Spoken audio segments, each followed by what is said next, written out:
She arrived in Red Hollow with $31, a leather suitcase held shut by a rope, and a dead man's last name she wasn't sure she wanted to keep. The valley looked like something that had already given up. Cracked earth, skeletal vines, a sky the color of an old bruise. The man waiting at the station wasn't what she expected. Neither was the ruin he called home. They told her the vineyard was finished. They told her she was foolish. They were wrong about both. This is the story of how a widow and a broken man saved each other, and the land that almost buried them both. If this story moves you, drop your city in the comments.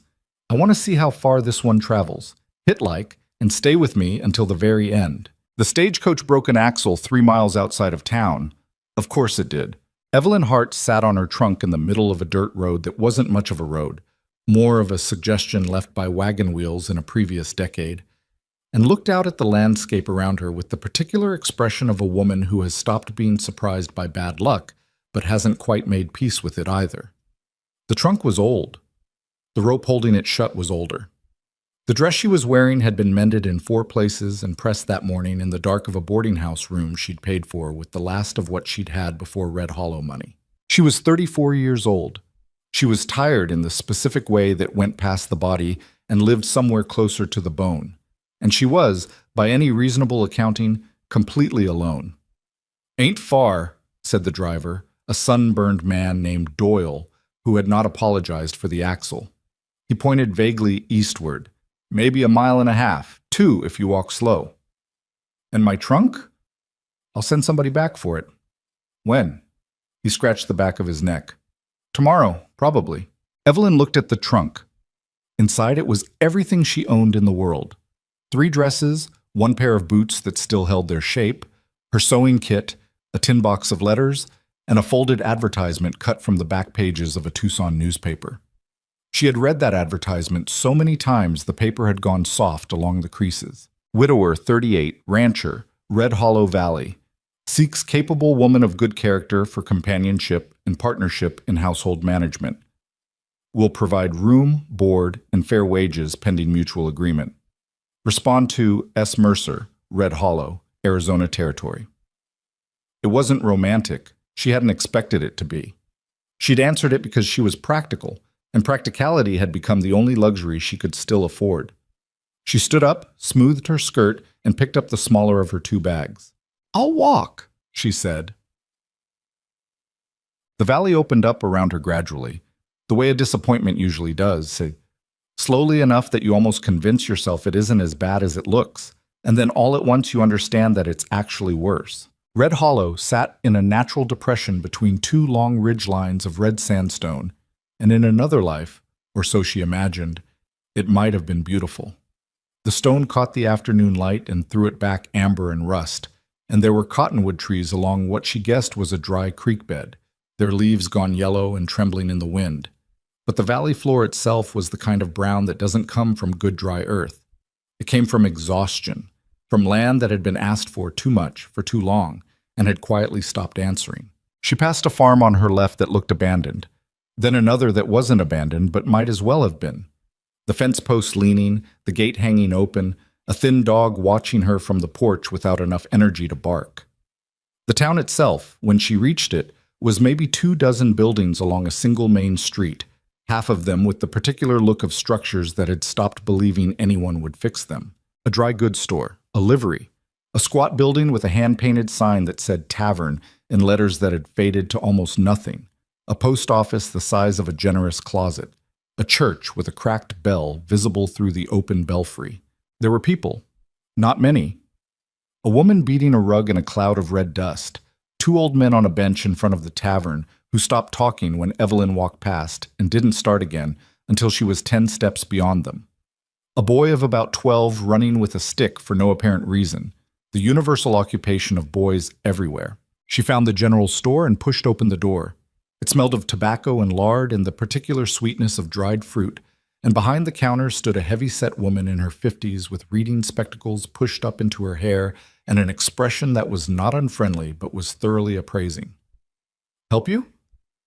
"I'm looking for the Mercer property," Evelyn said. "The Vineyard." The woman's expression shifted. Just slightly. Not hostile. Something more complicated than that. closer to the look of someone who wants to say something and has decided, not quite in time, to say something else. Silas Mercer's place. It wasn't a question. Yes. You the woman who wrote him? I am. The storekeeper looked at her for a moment longer than was polite, taking in the travel dust and the mended dress and the bag Evelyn was holding. Then she came around the counter and held out her hand. Ruth Calloway, she said, I own this store and most of the opinions in this town, if you ask the right people. She had a firm handshake and calluses that told their own story. You've got about a half-mile left. Take the road past the church, bear left at the split cottonwood. You can't miss it. It's the one that looks like it got hit by lightning because it did, and follow the fence line. Mercer's place is the last one before the ridge. Thank you. You're welcome. Ruth paused. You got family somewhere? Somebody who knows you came here? Evelyn met the woman's eyes.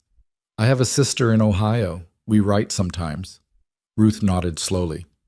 I'll give you directions back to the stage road too, if you want them, just in case. It was a kindness wrapped in a warning, and Evelyn recognized both parts of it.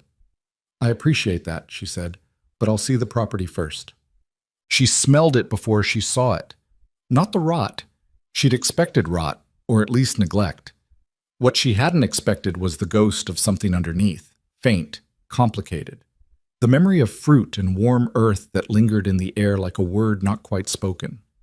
She stopped on the road for a moment, just breathing it, and something shifted in her chest that she couldn't name and didn't try to. Then she crested the small rise in the road and saw the vineyard, and the ghost of that smell made sudden, painful sense. It had been something, you could see that. The rows were still there, long, ordered lines of posts and wire running up the gentle slope, maybe 20 acres or more, laid out with a care and an intention that time and hardship had not completely erased. But the vines themselves were a study in abandonment. Gnarled and overgrown where they hadn't been properly pruned in years, some of them pulling loose from their wires entirely, trailing along the ground in black tangled ropes. The leaves that remained were the wrong color, yellowed, spotted, curling at the edges. The harvest, such as it was, had clearly been poor. She could see the withered clusters here and there, small and dark and shrunken, nothing like what they should have been. The farmhouse sat at the north end of the property. It had been built with some ambition once, 2 stories, a covered porch, good stone foundation, but the years had been unkind to it the way they are unkind to things that aren't properly looked after. The paint was long gone. Several porch boards were missing. One of the upstairs shutters hung at an angle from a single hinge, knocking softly against the siding in the breeze. A man was working near the far end of the first row of vines. He had his back to her and was doing something to one of the posts, tightening the wire, she thought.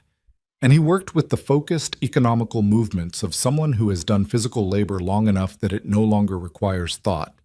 He was tall, broader in the shoulders than the advertisement had suggested, which was to say the advertisement had not suggested anything about shoulders at all, and she noticed that his clothes were clean despite the work, which told her something. She walked toward him. He heard her when she was about 20 feet away and turned around, and she had a moment to assess his face before he had time to compose it into anything other than what it was. He looked like a man who had been weathering something for a very long time and had gotten good at the weathering without getting comfortable with it. Brown eyes, direct, a jaw that needed a razor's attention, lines at the corners of his eyes that came from squinting at distances, not from laughing. He was younger than she'd pictured, or maybe he was exactly 38 and 38 just looked different out here, in this air, with this kind of work in it. For a moment, neither of them said anything. She was standing in his vineyard with a bag in her hand and dust in her hair, and he was holding a pair of wire pliers, and there was no elegant way to begin any of it. Mr. Mercer, she said. Mrs. Hart. His voice was low, and not quite what she expected. More deliberate, like someone who had learned to think before he spoke and had decided it was worth the pause. You walked from town. The coach lost an axle. I heard it go out this morning.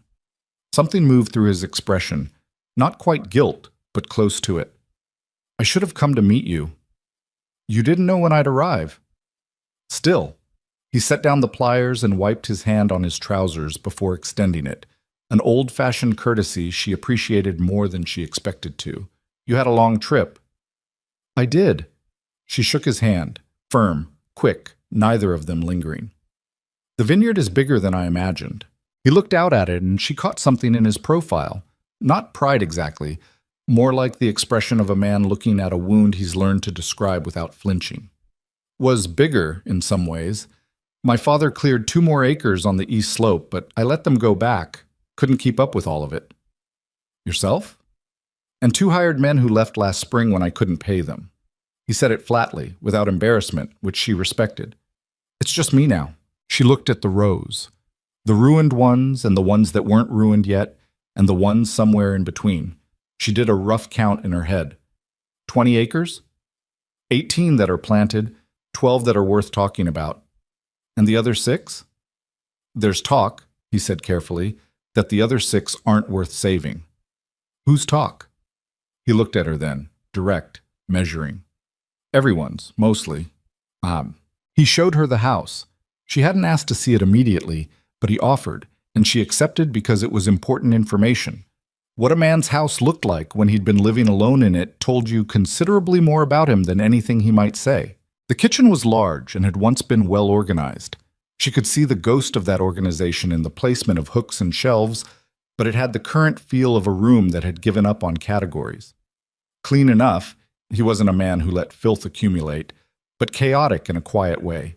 The chaos of someone managing too many things alone and gradually stopped being able to manage all of them. There was a dining table with 4 chairs, 2 of which had been pushed against the wall and not moved in a long time. On the table, in a stack that had been pushed to one corner, were papers. She recognized the shape of account ledgers and unpaid bills without getting close enough to confirm it. The room I'd offer you is upstairs, he said. Second on the left. It was... He stopped. It was used for storage. I've cleared it out. Recently? Last week, he paused. When I got your letter confirming you'd come. She nodded. Went up the stairs. Solid, no bad boards. The house was structurally sound at least.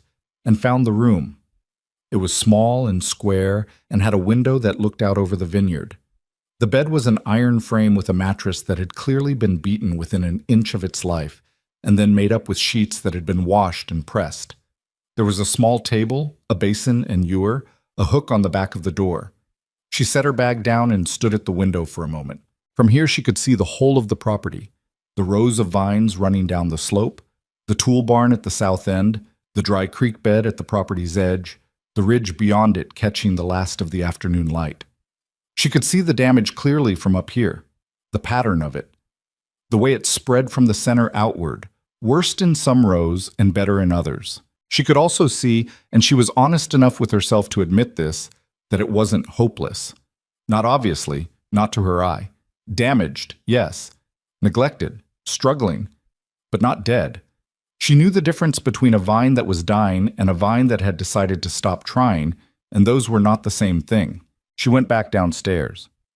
Mercer was standing in the kitchen with his hands in his pockets, which was the posture of a man who wasn't sure what to do with himself in his own house, which told her something else. I'll need to see the soil, she said, and the irrigation setup, if there is one, and your records, if you'll let me look at them. He blinked. The records. The yield records. Whatever your father kept and whatever you've kept since. I want to understand what the vineyard was producing and when it started declining. She looked at him steadily. If I'm going to be useful here, I need to understand what's wrong before I can think about what to fix. I'm not going to pretend I know things I don't, and I'm not going to offer you hope I don't have grounds for, but I'd like to look before I make any judgments. There was a silence. He was watching her with an expression she couldn't fully read, something between surprise and something more guarded than that. The advertisement said household management, he said. It did. You're talking about the vineyard. I'm talking about whatever needs talking about. She held his gaze. I grew up watching my father tend vines in Virginia, Mr. Mercer. He wasn't a rancher. He was a small man with 2 acres and too much pride and a genuine understanding of soil. He taught me what he knew, which wasn't everything but was more than nothing. I'm not claiming expertise I haven't earned. I'm saying I'd like to look. Another silence. Longer this time. He glanced out the kitchen window at the vineyard, then back at her. The records are in the ledgers on the table, he said. I'll start supper. You can look while I cook. Us see. They ate a meal of beans and salt pork and cornbread that was slightly burned on the bottom and slightly underdone in the middle. And neither of them commented on this, and that was its own kind of courtesy. He'd made coffee that was strong enough to be impolite, and it was the best thing she'd had all day. She had spent an hour with the ledgers before supper and was still turning things over in her mind. Your father started the vineyard in 61, she said. 62. He cleared the first 10 acres in 61, planted the following spring. The yields in the first records, 64, 65, those are good numbers. They were. He was looking at his coffee. He knew what he was doing, better than I do. When did he die? 78. A pause. 5 years after my mother, and then my wife. He stopped, set down his cup. In 81. She didn't fill the silence with condolences. She got the sense he'd heard enough of them to be tired of them, and she respected that. What she said instead was, "So you've been running this alone for 2 years?" More or less. And the yields have been falling since 79. Yes. Before your wife passed. Yes. She looked at her plate for a moment, then back at him. The decline isn't from neglect, she said. Not entirely.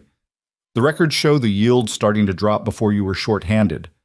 Something's wrong with the soil in the center rows. The drainage patterns, the way the land sits, I think water's been pooling in the root zones in the wet season and then baking hard in summer, suffocating the roots and then cracking the ground around them. He was very still. My father always said the center rows were the best ground. They were when the vineyard was newer. The vines were taking up more water then, but as they've aged, the root systems have gone deeper and wider, and they've changed how water moves through that section. She hesitated. It's not a death sentence for those vines, but it needs to be addressed, or the damage will keep spreading outward. He looked at her across the table. The lamp between them was throwing uneven light, and she couldn't see his expression with total clarity, but she could hear the question before he asked it. Where did you learn that? He said. My father, and reading, and paying attention to things that didn't go the way they should have. You were a seamstress. I was a seamstress who grew up following her father through a vineyard on Sunday mornings. She looked at him steadily.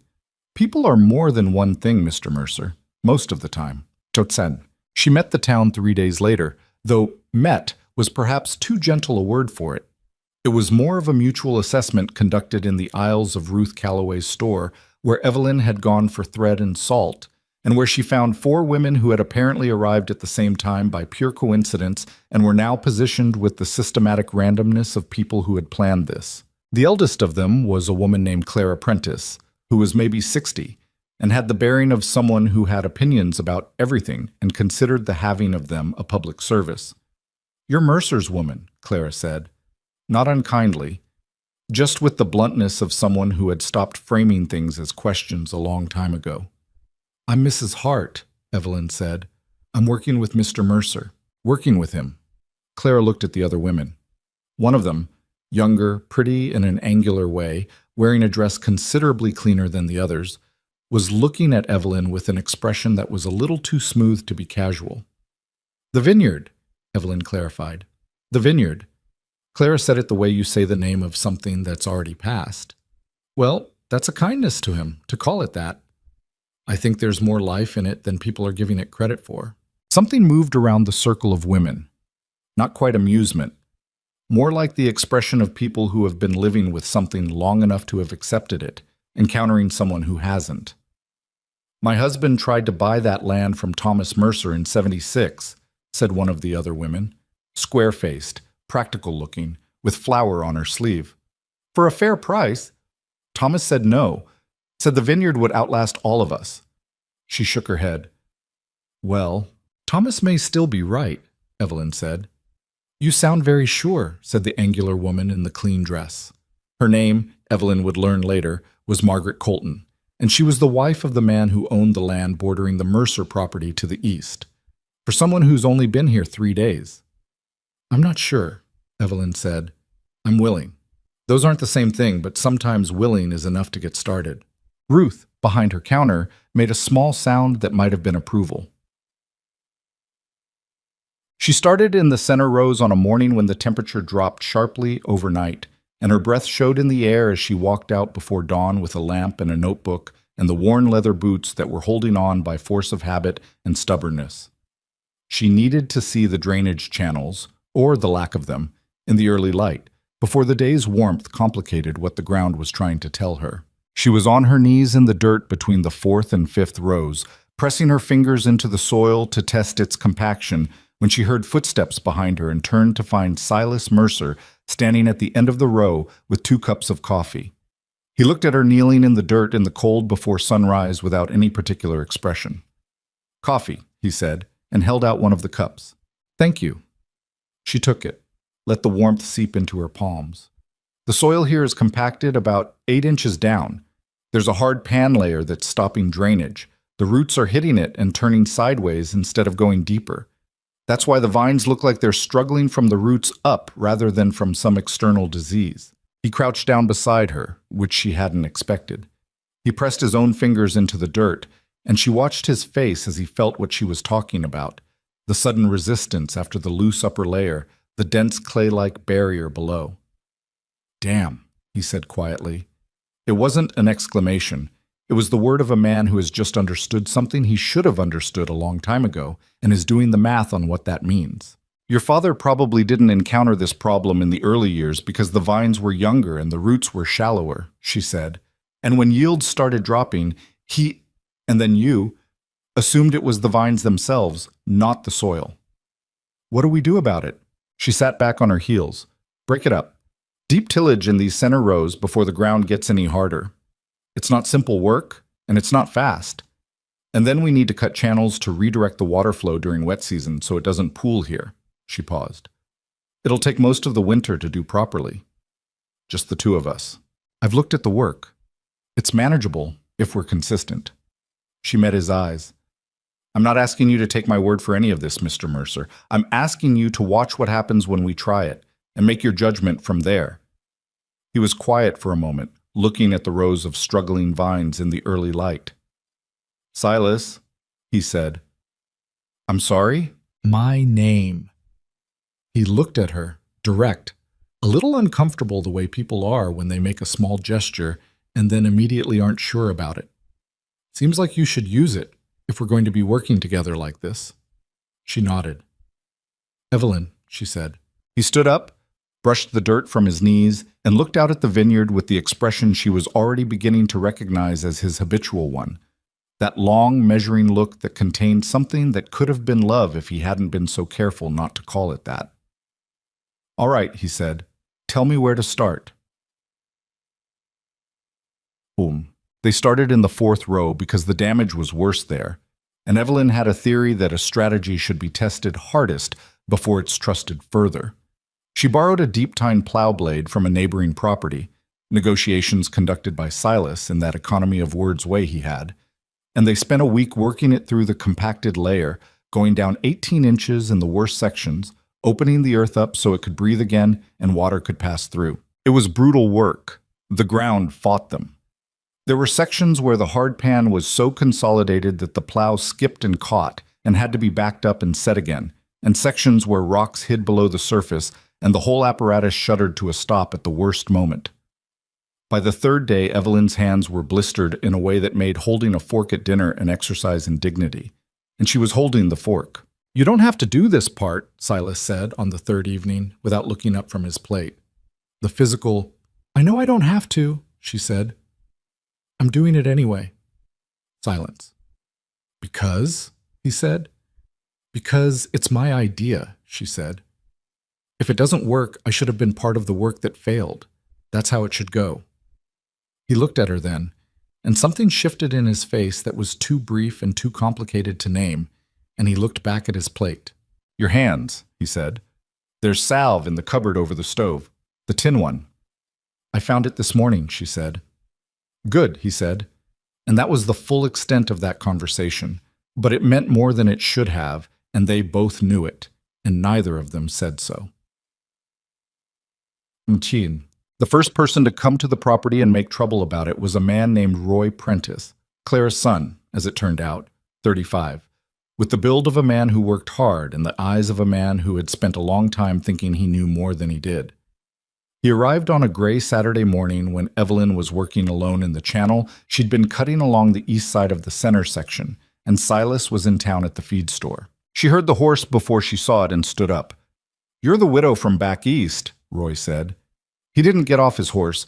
People who mean to talk down to someone rarely do. "I'm Evelyn Hart," she said. "Can I help you?" "Just looking." He looked at the channel she'd been digging, at the turned earth in the rows, at the general evidence of activity. "Heard you're telling Silas the vineyard can be saved." "I'm not telling him anything. We're working and seeing what happens." "You're spending his money." She set down her shovel and gave him her full attention. "I'm spending my labor, and whatever materials we've used have come from what's available on the property. If that's a concern of yours, I'm not sure why." Roy looked at her steadily. He borrowed against this property twice. Bank in Tucson. He owes money he can't repay if this harvest fails too, which it will, because this land is used up. He leaned forward slightly on his saddle. "I'm offering him fair price for 60 acres, including the vineyard and the house. He doesn't have to lose everything." "You'd have to talk to him about that." "I'm talking to you." Evelyn looked at him. "Then you're talking to the wrong person," she said. "I'm an employee, Mr. Prentice. I don't speak for Mr. Mercer, and he doesn't need me to speak for him." Roy held her gaze for a moment longer, then straightened up in the saddle. "The valley's been dying for 15 years, he said. "No woman from Virginia is going to change that." "Maybe not," she said, "but I'd like to try." He turned his horse and rode back the way he came. She watched him go, then picked up her shovel again. Her hands hurt. She kept digging. When Silas came back from town, she told him about Prentice, directly and without softening it, because she thought he deserved to know, and because she was not in the habit of editing information that was relevant to the people it concerned. He listened without interrupting, leaning against the fence post with his arms crossed and his eyes somewhere in the middle distance. "He's been making that offer for 2 years, he said, when she finished. "Are you considering it?" "No. Can I ask why?" He looked at her then, and there was something in his expression that was old and tired and absolutely determined all at the same time. "My father planted this vineyard. His father brought the rootstock from France. The first vine my father put in the ground, I watched him do it. I was 6 years old." He paused. "I'm not selling it to Roy Prentice, so he can pull the vines and run cattle on it." "Okay," she said. "Okay," he said. They stood there for a moment in the early evening quiet, the valley going golden around them, the ruined vines casting long shadows across the cracked earth. "The fourth row is responding," she said. "I checked this morning. The soil near the surface is already looking better in the sections we tilled last week. The drainage channels are doing what I hoped." He looked at the rows. "You can tell already? The earth tells you, if you know how to ask." She looked at him sideways. "Your father knew that, I think." Something moved through his face, quick and private and gone before she could study it. "He did," he said. "He used to say—" He stopped, started again. "He used to say the vines remember everything, every dry year, every flood, every kind winter. They carry it all in the wood." He shook his head slightly. "I thought he was being poetic." "He wasn't," she said. He looked at her again with that expression she was cataloging without meaning to, the one that contained layers she didn't yet have the key to. "No," he said quietly. "I'm starting to think he wasn't." The first frost came 2 weeks early. She woke at 3 in the morning to a cold she felt even under the quilt, and something that might have been instinct or might have been the year she'd spent watching her father scramble on exactly this kind of night threw her out of bed into the window before she was fully conscious. The ground was white. She was dressed and moving down the stairs before she had time to think it through, and she met Silas in the kitchen in the same state, half-dressed, already pulling on his coat, a lamp already lit in his hand. "The early vines," she said. "I know." He was already at the door. "The ones we tilled, they'll be more vulnerable. Disturbed root zone." She hadn't thought of that. He was right. "The burlap in the barn, I know where it is." They were outside in 2 minutes, in the silver-white pre-dawn cold, moving fast through the rows with armloads of burlap and old canvas and every scrap of covering they could find.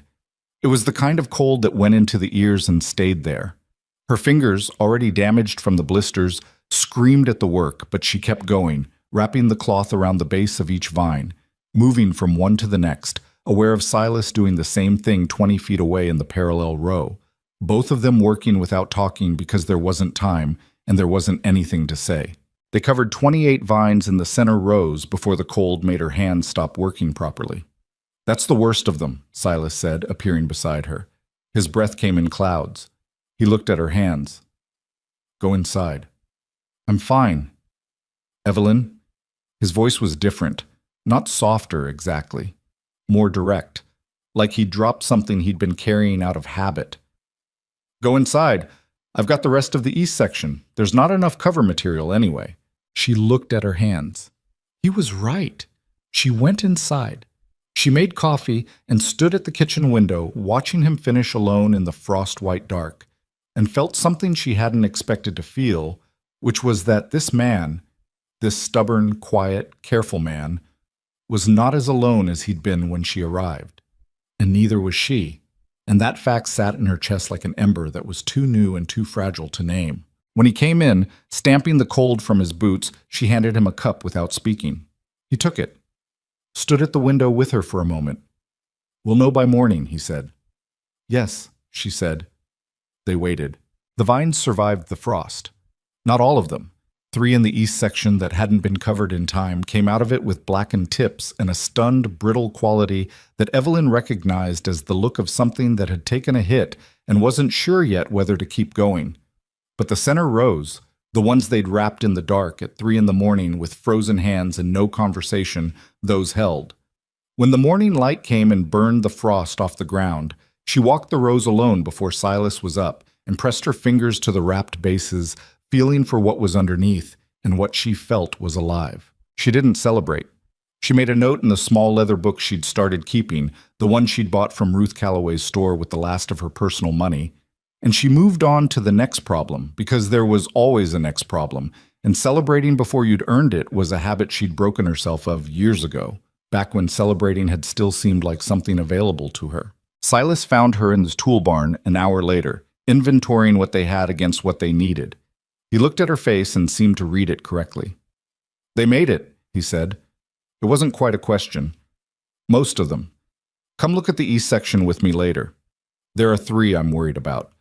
But the center rows are fine." He let out a breath.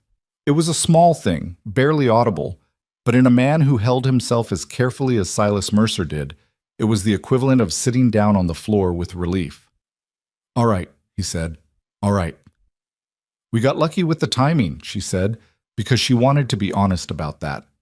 If the frost had come 2 hours earlier, or if we'd slept through it, we didn't. "No, but next time we might." She looked at him. "We need a proper windbreak on the north edge of the property. It won't stop a hard frost, but it'll buy us time. And I want to talk about which rows we prioritize covering before winter gets serious." He nodded slowly, leaning against the barn door with his arms crossed, watching her the way he sometimes did when she was talking about the vineyard. Not skeptically, not anymore, but with the particular attention of someone who is genuinely trying to learn something and is disciplined enough to listen before forming an opinion. It was a quality she'd come to appreciate more than almost anything else about him. He wasn't easy, and he wasn't warm in any obvious way, but he was honest, and he was paying attention, and after the years she'd had, those 2 things felt like extraordinary gifts. "The barn has old fencing posts in the back corner," he said. "Enough for a windbreak if we use them right." "I saw them. I was going to ask." "You don't have to ask. Use what's here." He paused. "Use whatever you need." She looked at him for a moment, this man who had lost so much and was still standing in a barn offering her his last fence posts, and she felt the peculiar weight of that generosity. Not dramatic, not announced, just matter-of-fact and absolute. "Thank you," she said. "It's your project as much as mine now," he said, and went to start the morning feeding before she could answer. She stood in the barn alone for a moment after he left, with the smell of old wood and hay around her, and the thin November light coming through the gaps in the siding. And she let herself feel, just briefly, something that she didn't have a precise name for.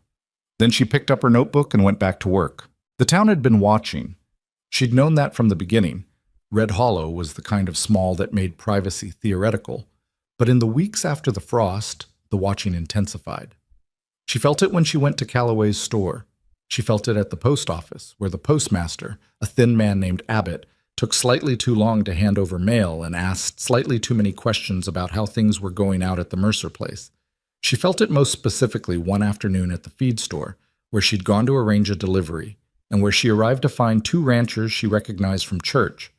She'd gone once, out of politeness, and not gone back, having a conversation that stopped half a beat too late when she pushed open the door. One of them, a heavy-set man named Garrett, whose land was 2 properties east of Silas's, recovered first.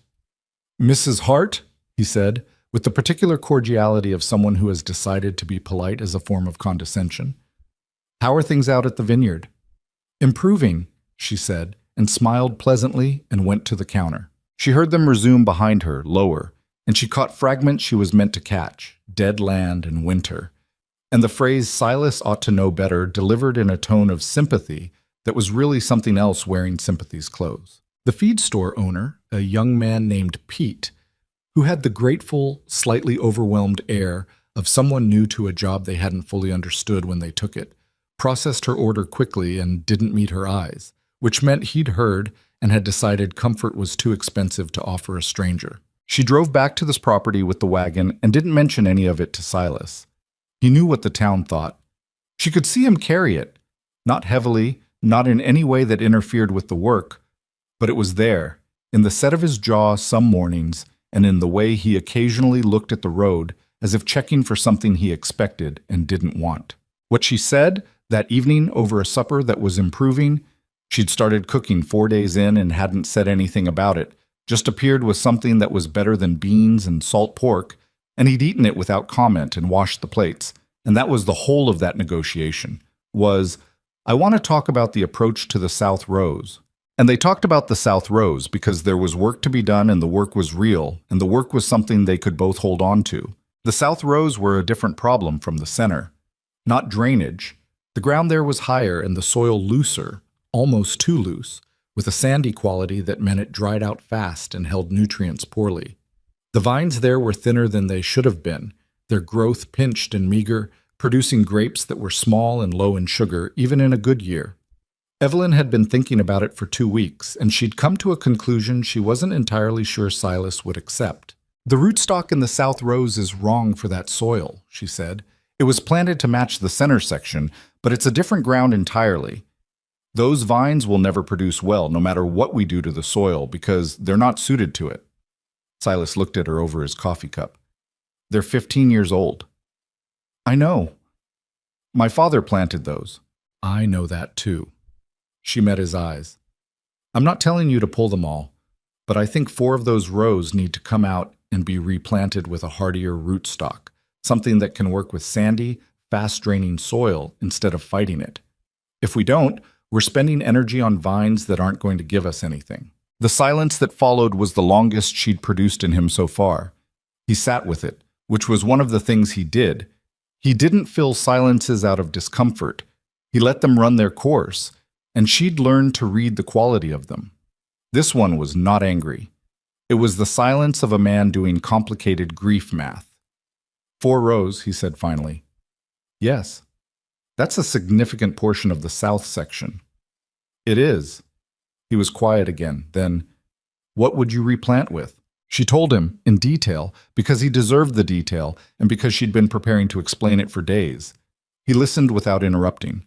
When she finished, he sat for another moment, looking at the table. "You're sure?" he said. "I'm not sure of anything," she said honestly. "I think I'm right. I've thought about it carefully, and I've looked at the soil tests, and everything I know points this direction. But I've been wrong before, and I'll be wrong again, and I want you to know that." He nodded. "When would you want to do it?" "December, early, before the ground gets too hard to work properly. We'd replant in March." "And we'd lose that section for at least 3 years." "Yes." Another silence. He pushed back from the table and walked to the window, and she watched his back, the tension in it, the very slight movement of his breathing. He stood there for close to a minute. "All right," he said. "Just like that?" He turned around. There was something in his face that was wry and exhausted and a little bit defiant all at once. "Not just like that. I've been thinking about those 4 rows since you brought it up last week." She stared at him. I brought it up last week. You said the South Rows were philosophically mismatched with their ground. I knew what you meant. She felt her face do something she hadn't planned, a kind of involuntary near smile that she pressed back down. I said that? You were writing in your notebook and you said it to the page. I don't think you meant for me to hear it. I didn't, but I did. He sat back down. You're not wrong. I've known for 2 years those rows weren't giving what they should. I just didn't want to. He stopped. It felt like admitting defeat. It's the opposite, she said. Pulling something that isn't working so you can plant something that will. That's not defeat. That's learning. He looked at her. You believe that? I've had to, she said. And there was something in her own voice she hadn't intended, a weight that came from somewhere older than this vineyard, and she saw him register it and decide, with his characteristic gentleness, not to pursue it. I'll sharpen the tools tomorrow, he said. If we're going to pull 4 rows of 15-year-old vine, we're going to need sharp tools. They pulled the 4 rows over 5 days. It was the hardest work she'd done on the property. Harder than the deep tillage, harder than the frost night scramble, because the old vines had deep, complicated root systems that did not want to come up, that had spent 15 years making themselves part of this specific piece of ground, and were not interested in leaving it. She and Silas worked with shovels and pry bars, and on the worst sections, a rope tied to the saddle of his horse to break the deepest roots loose. Her back became a specific, persistent problem around day 3. She didn't say anything, but she moved differently, and he noticed. He always noticed things she didn't announce, which was a quality that sometimes unsettled her and sometimes made her feel, in a complicated way she hadn't named, looked after. On the evening of the 3rd day, he set a tin of liniment on the kitchen table without comment, and she used it without comment, and neither of them acknowledged the exchange. And somehow the whole silent transaction was more intimate than she was comfortable with. On the 4th day, Clara Prentice came to the property. Evelyn saw her from the south section, the straight-backed figure on a good horse, riding down the access road with the purposeful air of someone who has decided a visit is necessary and has organized themselves accordingly. She put down her tools and went to meet her. Clara dismounted at the gate. She was dressed well, the kind of dress that said this was not a casual visit, and she looked at the cleared rows, the pulled vines heaped for burning, the turned earth, the evidence of significant and irreversible work, with an expression that was carefully neutral. Mrs. Hart. Mrs. Prentice. Evelyn opened the gate. Would you like to come in? I can make coffee. I won't stay. She didn't come through the gate. She looked at the south section. You've pulled vines. We've pulled 4 rows, yes. Thomas Mercer planted those. They were wrong for the soil. Evelyn kept her voice even. They were never going to produce well. Pulling them gives us a chance to replant with something that will. Clara looked at her directly. She had the eyes of a woman who had spent 60 years watching people and had developed accurate instincts from the watching. You've been here 6 weeks, she said. Do you understand what you're asking Silas to risk? I understand it better than you might think, Evelyn said. And so does he. I'm not making decisions for him, Mrs. Prentice. We discuss everything. He agreed to this. Silas agrees to things he shouldn't when he's... Clara stopped. When he's what? Clara looked at her for a long moment. He's been alone a long time, she said finally, and he's not a man who asks for help. When someone offers it, he may accept more than he should. It was a warning, and it was also a kind of kindness, and Evelyn respected both enough to answer them honestly.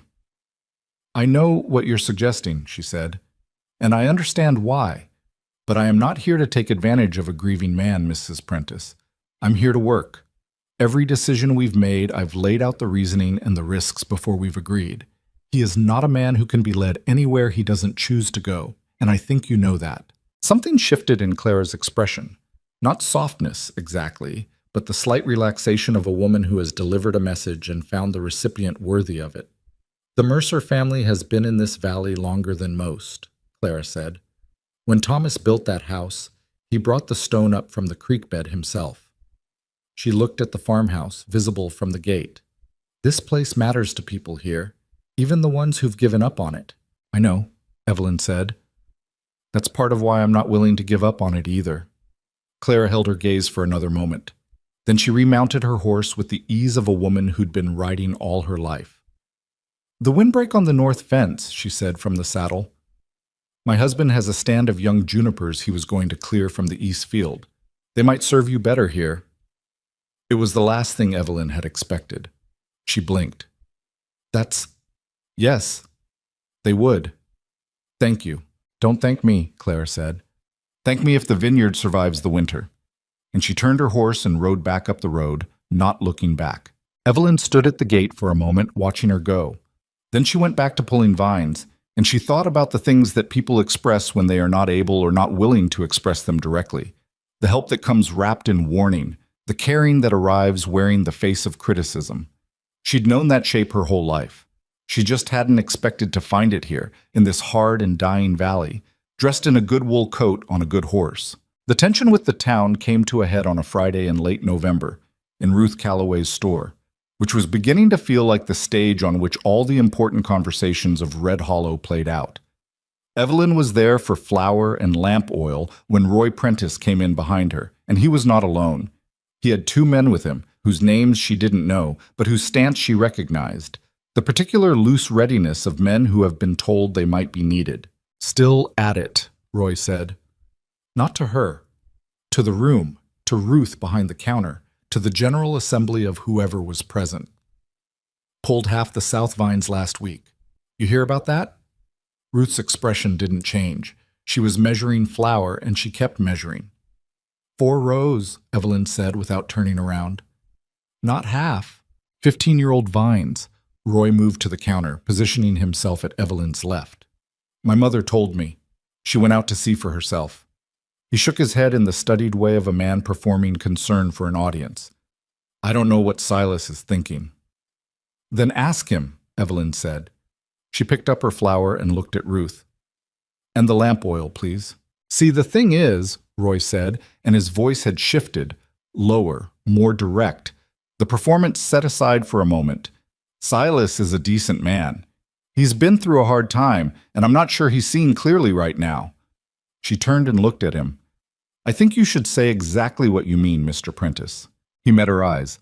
"I mean that an outsider came to this valley and started making decisions about a property that has history here, that has debt tied to it, that could pull down more than just Mercer if it fails. And I think that outsider should consider whether she knows what she's doing." The store was very quiet.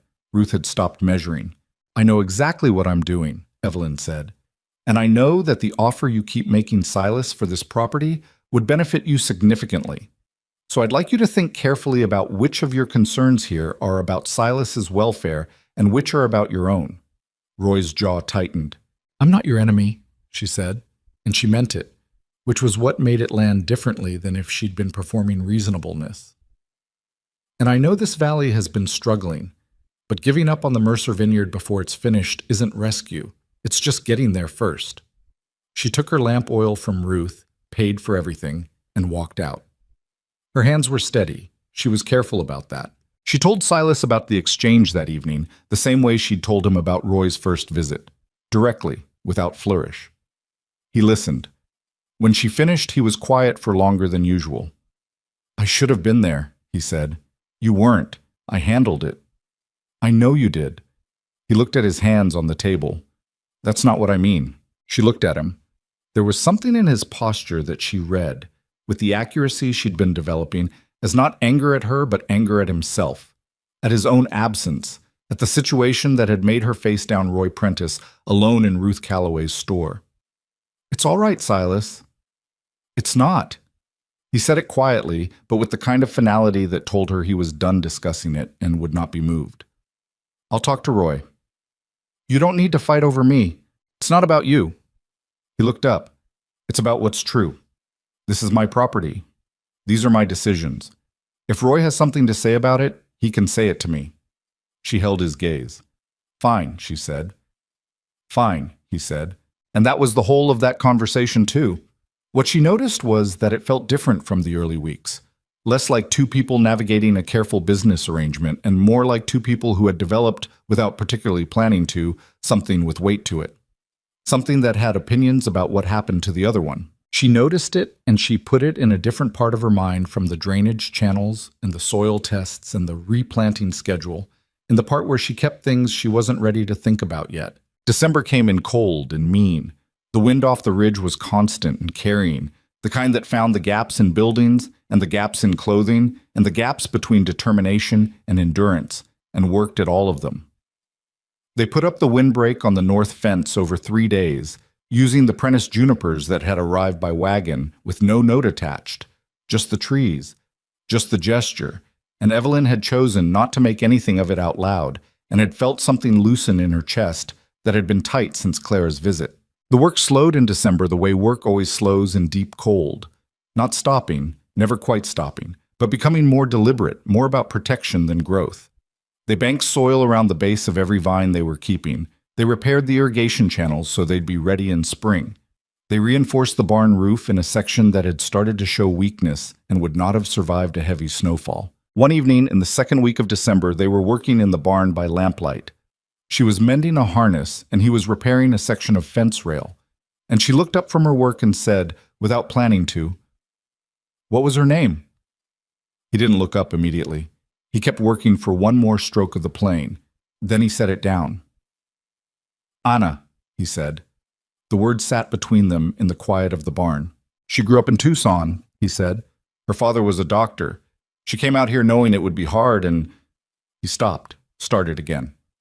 She didn't complain about any of it, even at the end when the illness was bad and the harvest had failed and everything was— He stopped again. His hands were still on the rail. "She was better than the situation," he said. "Most people aren't better than their situation. She was." Evelyn said nothing. She waited. "She would have liked you," he said. And the way he said it was careful and genuine and slightly pained, like a man handing over something valuable and not being certain it was his to give. She had no patience for people who couldn't do things, and you can do things. "That's a practical kind of compliment," she said. "She was practical," he said. "I mean it as one." She looked at him for a moment. "My husband's name was Daniel," she said. Not because he'd asked, he wouldn't have asked, but because it seemed like the fair thing after what he'd offered. He was a kind man, not a strong one in the end, but kind. She paused. "He left me with less than I thought, less money, less future than I thought we were building." She kept her voice level. "I don't blame him. He didn't plan it, but I had to start over from nothing at 33, and that is—" She pressed her lips together briefly. "That is a particular kind of education." Silas was looking at her now. "So I know what it costs," she said, "to rebuild. I'm not doing this for Mercer's Vineyard. I'm doing it because I needed something real to do, and this is the realest thing that's been in front of me in a long time." He held her gaze. "And if it fails," he said. "Then it fails," she said. "But I'd rather fail at something real than succeed at nothing." Something moved through his face, slow and complicated, like weather. He picked up the plane again. "I'm not going to fail," he said quietly, and whether he meant the vineyard or something larger than that, she didn't ask, and he didn't say. By the end of December, the center rows looked different. Not transformed, nothing good happened fast enough to call it transformation, but different. The soil had a new quality of openness, a willingness to receive water rather than repel it. The vines that had looked most depleted were putting on a very slight new growth at their tips, the faintest hint of green in the gray, which meant the root systems were responding to the better drainage. It was less than an inch of new growth. It was, arguably, almost nothing. Evelyn measured it on a Thursday morning and wrote the number in her notebook, and she looked at that number for a long time in the cold morning light, and she didn't smile. She just made herself remember the feel of it, the way progress looked when it was real, which was nothing like the way it looked in stories. In stories, progress looked like something you could see from a distance. In the actual ground, it looked like half an inch of vine tip in a ruined row in a dying valley in December, and it was the most important thing she'd seen in years. She went in and made breakfast, and when Silas came down, she put food in front of him and said, "The center rows are growing," and he looked up at her over his coffee cup, and what she saw in his face was not quite hope. He was too careful for hope, but the thing that lives just underneath hope, the stubborn, inarticulate refusal to stop. How much? He said. Not much, she said. Enough. The new year came into Red Hollow without ceremony. No one fired a gun into the air or lit any kind of fire in celebration. The cold was serious enough that people stayed inside, and the valley was quiet in the way that empty places get quiet in winter. Not peaceful, exactly, more like the silence of something holding its breath. Evelyn spent the first 3 days of January reading. She'd written to a viticulture extension office in California 6 weeks earlier, a long and specific letter asking about grape varieties suited to high desert conditions. Hot summers, cold winters, sandy or clay-mixed soils, low annual rainfall. She'd half expected no response, or a polite form letter, or the kind of vague advice that was really just a way of saying the problem was too specific and too difficult for a form letter to address. What came back instead was 12 pages in a cramped academic hand from a man named Professor Aldous Webb, who had spent 14 years studying grape cultivation in difficult climates and who, based on the density and specificity of his response, had apparently been waiting his entire career for someone to ask the right questions. She read those pages until the lamp oil ran low. Then she read them again in the morning. Silas found her at the kitchen table, surrounded by Webb's letter and her own notes, and her notebook opened to a page that was dense with figures and diagrams she'd made from Webb's descriptions, and he stood in the doorway for a moment looking at the organized chaos of it before he poured his own coffee and sat down across from her. "Tell me," he said. She looked up. His face said he'd already read her expression and knew this was something significant, and that he was bracing himself in the particular way he did. Not with fear exactly, but with the steady, shoulders-back quality of a man who had learned that significant things usually cost something. "There are 2 grape varieties," she said, "a French-origin Grenache clone and a Spanish Tempranillo strain that's been adapted for dry climates. Professor Webb, the man I wrote to in California, he's been cultivating them for 7 years. He says they're exceptionally well suited to exactly our soil conditions and climate pattern. High heat tolerance, low water dependency once established, and..." She paused, because the next part was the one that mattered most, and she wanted to say it right. "And they produce grapes with a character that no other vineyard in this territory would have. The particular combination of our alkaline soil and the thermal variation between day and night temperatures out here, Webb calls it a flavor signature. He says if it works, the wine would be distinctive in a way that buyers notice." Silas was very still. "If it works?" "Yes." "How long to establish?" 3 years before first meaningful harvest from new plantings. Possibly 4. He set down his cup, carefully. "Evelyn, I know.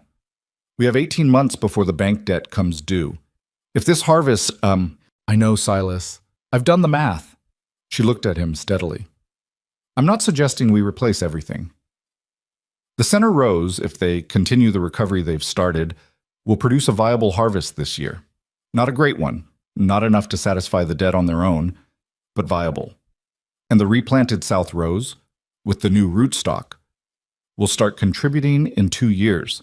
Those are the foundations." She put her hand flat on the letter. "What I'm suggesting is that we use the 6 acres on the west slope, the ones that have never been properly planted, that your father cleared but never finished, and we plant them with these 2 varieties." He stared at her. "That ground has never been worked. It's been sitting unplanted for 20 years, and the soil is actually better for it, less depleted. Webb's letter describes conditions almost identical to what I've been reading in that west section. We'd need money for the rootstock. Webb is willing to provide cuttings at cost. He's interested in seeing how the varieties perform here. It would be a fraction of what commercial rootstock would cost." He stood up, walked to the window. She waited. Outside, the west slope was visible, pale and still under the winter sky. 6 acres of possibility, or 6 acres of catastrophe, depending on which way this went. 3 years before we see anything from those vines, he said, to the window. "Yes. But Silas, if the center rows recover fully, and the south rows with new rootstock come in by year 2, and the west slope comes in by year 3, this vineyard will be producing 3 distinct products from 3 distinct soil profiles. That's not just survival. That's something a buyer would travel to see." He turned around. "You've been thinking about this for a while." "Since November," she admitted. "The west slope has been bothering me since the first week I was here. The way it sits, The way the light hits it in the afternoon, it's been asking to be planted. I just needed to figure out with what." He looked at her for a long moment. She held his gaze because she owed him that. The full weight of the eye contact, the discomfort of being seen asking for an enormous thing. "If this fails," he said, "and we've sunk the money and the labor into the west slope, we won't recover. Not in time. The bank will take the property." "Yes," she said, "that's correct. And you're asking me to do it anyway." "I'm telling you what I think.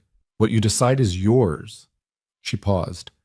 "I wouldn't have told you if I didn't believe in it. You know that." He was quiet for a very long time.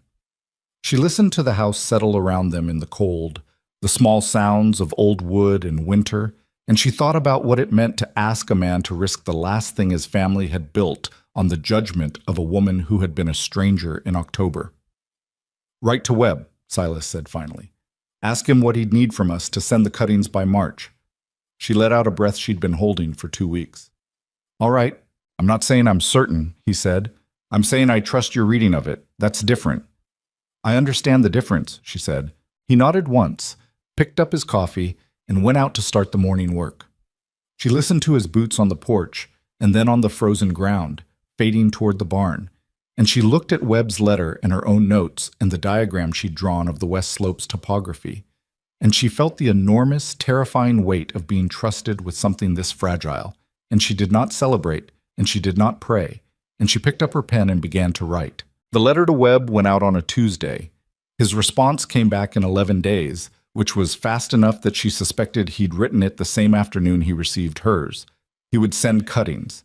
He provided a specific list of soil preparation requirements, planting depths, spacing, and early season water schedules. He also wrote, in a postscript that she read 3 times, "The alkaline profile you describe from the west section is unusually promising. If those vines establish well, you may have something quite rare. I'll be interested to hear from you in 3 years." She showed it to Silas. He read the postscript twice, put the letter down, and said nothing for a moment. Then, "He's hedging." "He's a scientist," she said. "They're built to hedge, but quite rare from a man like this is not a small thing." He read the postscript a 3rd time, put the letter down again, and went to get his coat. "I'll start clearing the west slope," he said. The west slope clearing took the rest of January and half of February. The ground up there hadn't been worked in 2 decades, and it showed. Dense-rooted scrub, rocks that had migrated down from the ridge, sections where the soil had compacted under years of rainfall into something close to adobe. They worked it the same way they'd worked the center rows, systematically, without hurrying, following the problem wherever it led. She mapped the soil variations across the 6 acres and found what she'd suspected.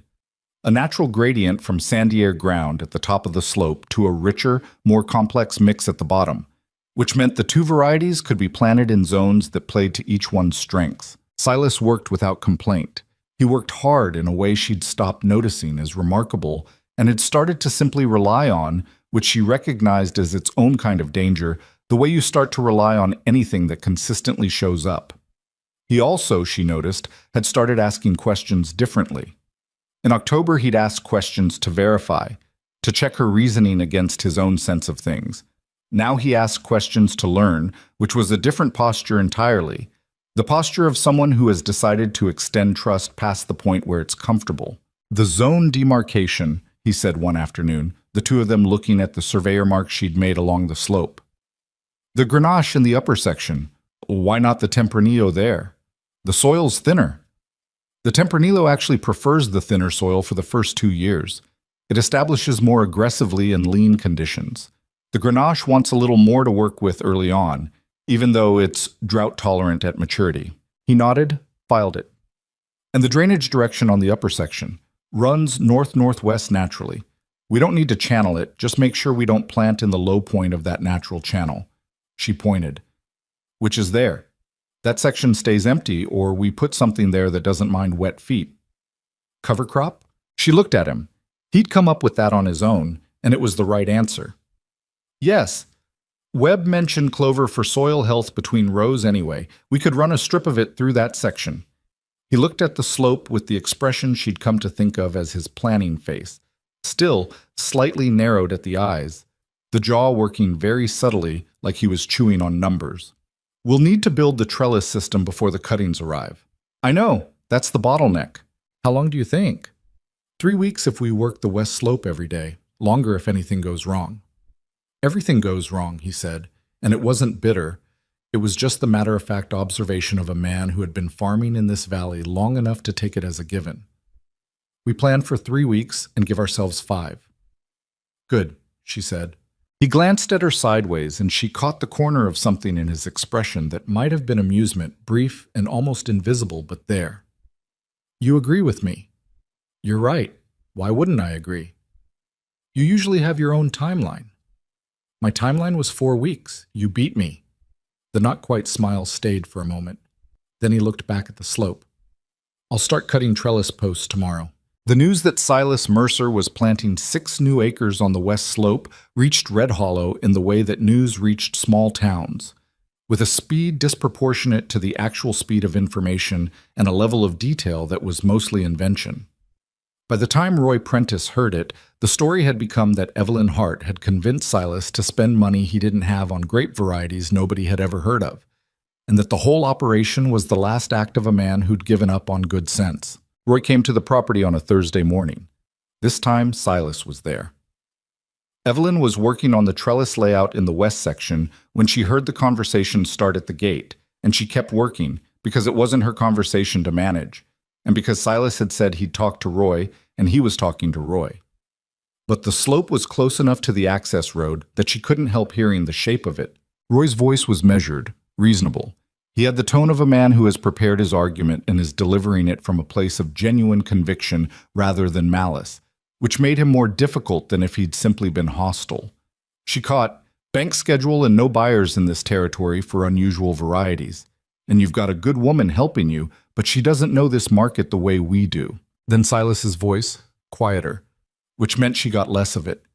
But the quality was clear, the same flat, deliberate finality she'd heard at the kitchen table in December. Not angry, just decided. Then Roy's voice again, and this time one sentence came through complete. I'm raising my offer by 20%, Silas. That's fair money. Nobody else in this valley would go that high. She stopped working, listened.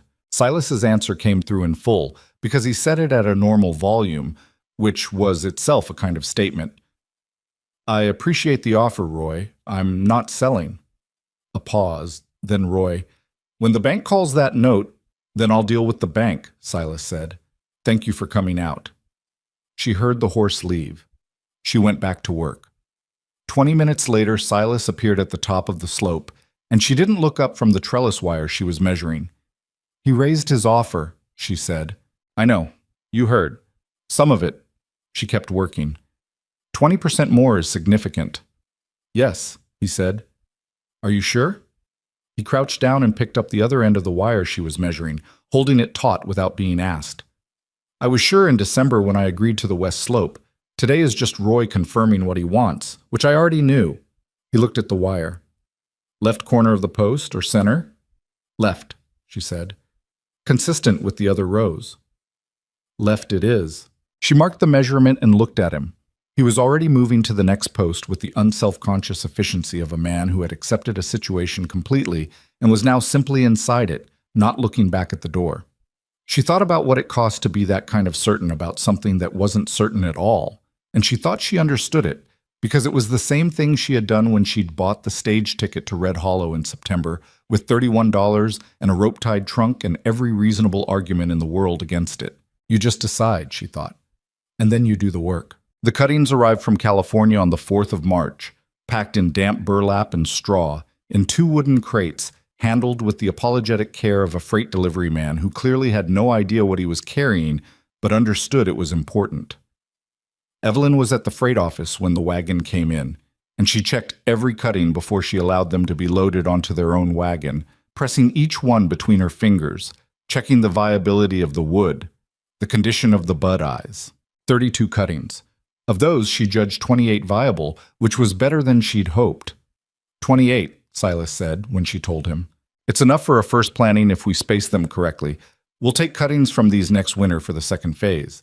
She was already doing the math, already laying out the planting map in her head. We plant this week while the ground temperature is still cold enough to slow their establishment and make them build root systems instead of rushing to leaf. Tell me where you want them, he said. They planted for 4 days. It was slow, precise work. Nothing like the brute force of clearing the west slope or the grinding labor of the deep tillage. This was careful in a different way, the kind of work where the quality of each individual action determined everything downstream. She placed each cutting herself, and Silas followed her directions on depth and angle and spacing, with a concentration she found quietly moving.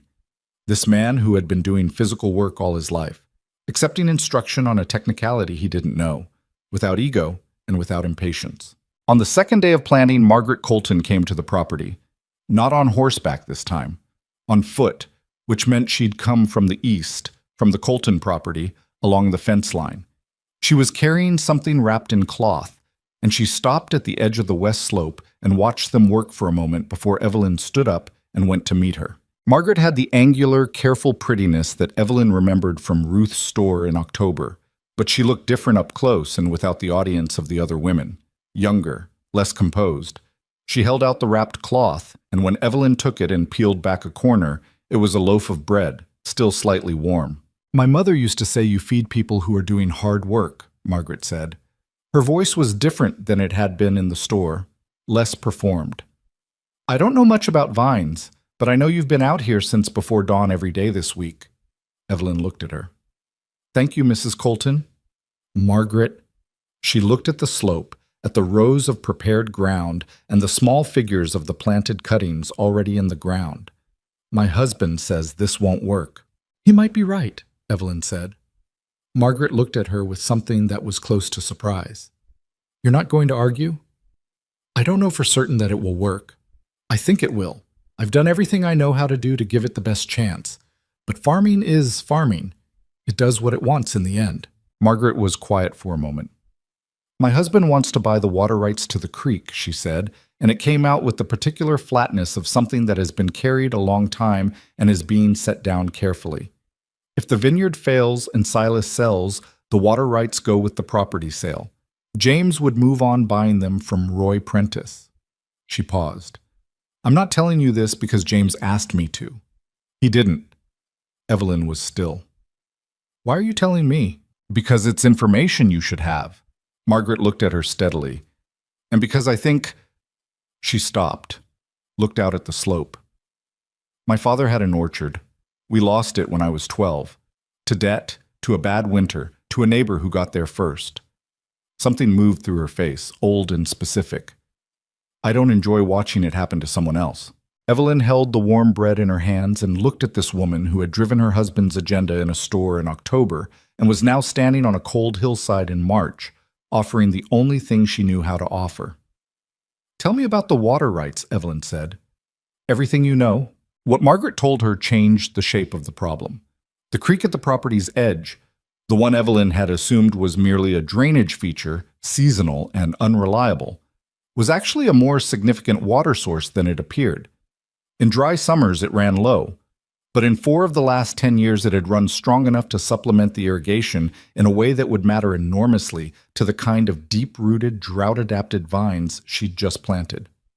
If those rights went to a neighbor who chose not to share access, the West Slope plantings would be dependent entirely on rainfall in dry years, which was a vulnerability she hadn't fully calculated. She went to Silas that evening with what Margaret had told her, laying it out straight. He listened without interrupting, and when she finished he was quiet for a moment, and then he said something she hadn't expected. "I know," he said. She stared at him. "You know? About the water rights, the creek." He looked at the table. "It was in the original property deed. My father negotiated the rights specifically when he bought the land. They're attached to the property title, not separately held. They go wherever the land goes." He paused. "Roy can't buy them independently. If James Colton wants them, he'd have to buy the whole property." "Why didn't you tell me?" "It didn't seem relevant when we were focused on the drainage and the south rows." He looked up. "And then, it became one of the things I was holding on to. Evidence that the property had more value than people were crediting." He said it without apology, but with the slight discomfort of a man acknowledging that he'd been less than fully open. "I should have told you." "Yes," she said. "You should have." "I'm sorry." She looked at him. The apology was simple and direct, the way everything with him was, and she found she couldn't stay irritated at a man who apologized like he meant it and didn't dress it up in explanations. "All right," she said. "Then we're not in danger from the water rights." "No." "That's actually good news." "Yes." She let out a slow breath. "I'm still angry that you didn't tell me." "I understand." He held her gaze. "I'm still getting used to telling someone things. I've been the only one here for 2 years." It was the most direct thing he'd ever said to her about what the solitude had cost him, and it landed differently than she expected, not as an excuse, but as an honest account of a habit that was hard to break. She understood habits that were hard to break. She had several of her own. "I know," she said. "So am I." He looked at her with an expression that opened briefly into something unguarded, something that held the shape of recognition. Two people who had each been carrying too much alone for too long, sitting across a table in a farmhouse at the edge of a possibly ruined vineyard in the dark, acknowledging it to each other in the only way they both knew how, which was sideways and insufficient, and somehow enough. "The cuttings will need their first water check tomorrow," he said. "I know," she said. "I'll go at first light." By the end of March, 6 of the 28 cuttings had failed, dried out in a cold snap she hadn't anticipated and couldn't fully protect against. She stood among them on a gray morning and felt the loss in a way that was disproportionate to 6 small pieces of vine. And she let herself feel it for exactly the time it took to walk the row from end to end, and then she was done feeling it. 22 had held. The bud eyes on the survivors were swelling, the first infinitesimal proof of root systems reaching down into the new ground, taking hold. She went back to the farmhouse and found Silas in the kitchen, and before he could ask, she said, 22, and he understood immediately what that meant. The number that had held, not the number that hadn't, and he nodded once and turned back to the stove where he was making breakfast, and that was all. But she noticed, as she sat down, that there were 2 cups on the table instead of 1, already poured, which meant he'd heard her come across the yard and had made her coffee before she came through the door, and had done it without thinking, because it had become the kind of thing you do for someone who has become, without you precisely deciding it, part of the daily shape of your life. She wrapped her hands around the cup. Outside the window, the west slope was pale in the morning light, and 22 small, stubborn, expensive, audacious things were putting their roots down into the ground she'd prepared for them. She didn't know if it would work. She knew they'd done everything right that could be done right. She knew the 2 of them had bet everything on a letter from a professor in California and 6 acres of unplanted hillside, and the specific fragile proposition that something rare and unknown could take root in a valley where almost nothing was growing anymore. She drank her coffee. The morning came in slow and cold and full of everything that hadn't been decided yet, and she sat in it without looking away. April came in gentle enough that they almost trusted it. The center rows were leafing out with the particular green that meant health rather than mere survival. A deeper color, fuller, the leaves sitting flat and wide instead of curling at the edges the way they had the year before. The drainage work was holding. The soil in those rows had a new quality of openness when you pressed into it, a willingness to receive water and release it at the right rate, and the vines were responding to that the way living things respond to conditions that finally make sense for them. They grew. The south rows with the new rootstock were slower, as she'd told him they would be. Young vines spent their first year building down rather than up, investing in root systems before they put energy into anything visible. And you had to take that on faith for most of the season. Trust that the lack of dramatic above-ground growth was concealing real work happening underground. Evelyn checked them every 3rd day. She didn't say much about what she found, but Silas watched her face when she came back from those checks and learned to read it well enough to know whether to ask or leave it alone. The west slope was its own category of watching. The 22 survivors from the March planting had settled in with the quiet determination of things that had decided to stay, and by April they were showing new leaf growth at a rate that Webb's letter had described as the right pace for establishment. She photographed each one, or rather, she drew each one in her notebook with the careful accuracy of someone who had learned to notice the details that matter, documenting the leaf shape, the growth direction, the color of the emerging wood.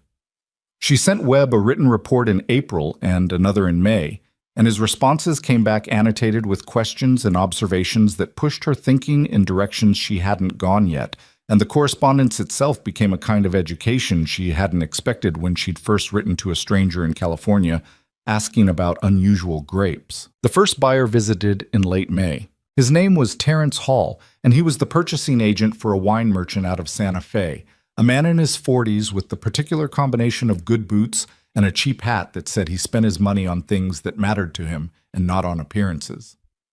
He'd come to Red Hollow, as he explained to Silas over supper the first evening, because he'd heard from a man in Tucson who'd heard from someone else that the Mercer Vineyard was doing something unusual, and Hall's livelihood depended on finding unusual things before his competitors did. He was polite. He was also, Evelyn observed over the course of the meal, conducting a continuous and fairly sophisticated assessment of everything he could see. The condition of the kitchen, the quality of the food, the state of Silas's hands, the degree to which the woman across the table from him was who she appeared to be, or something more complicated.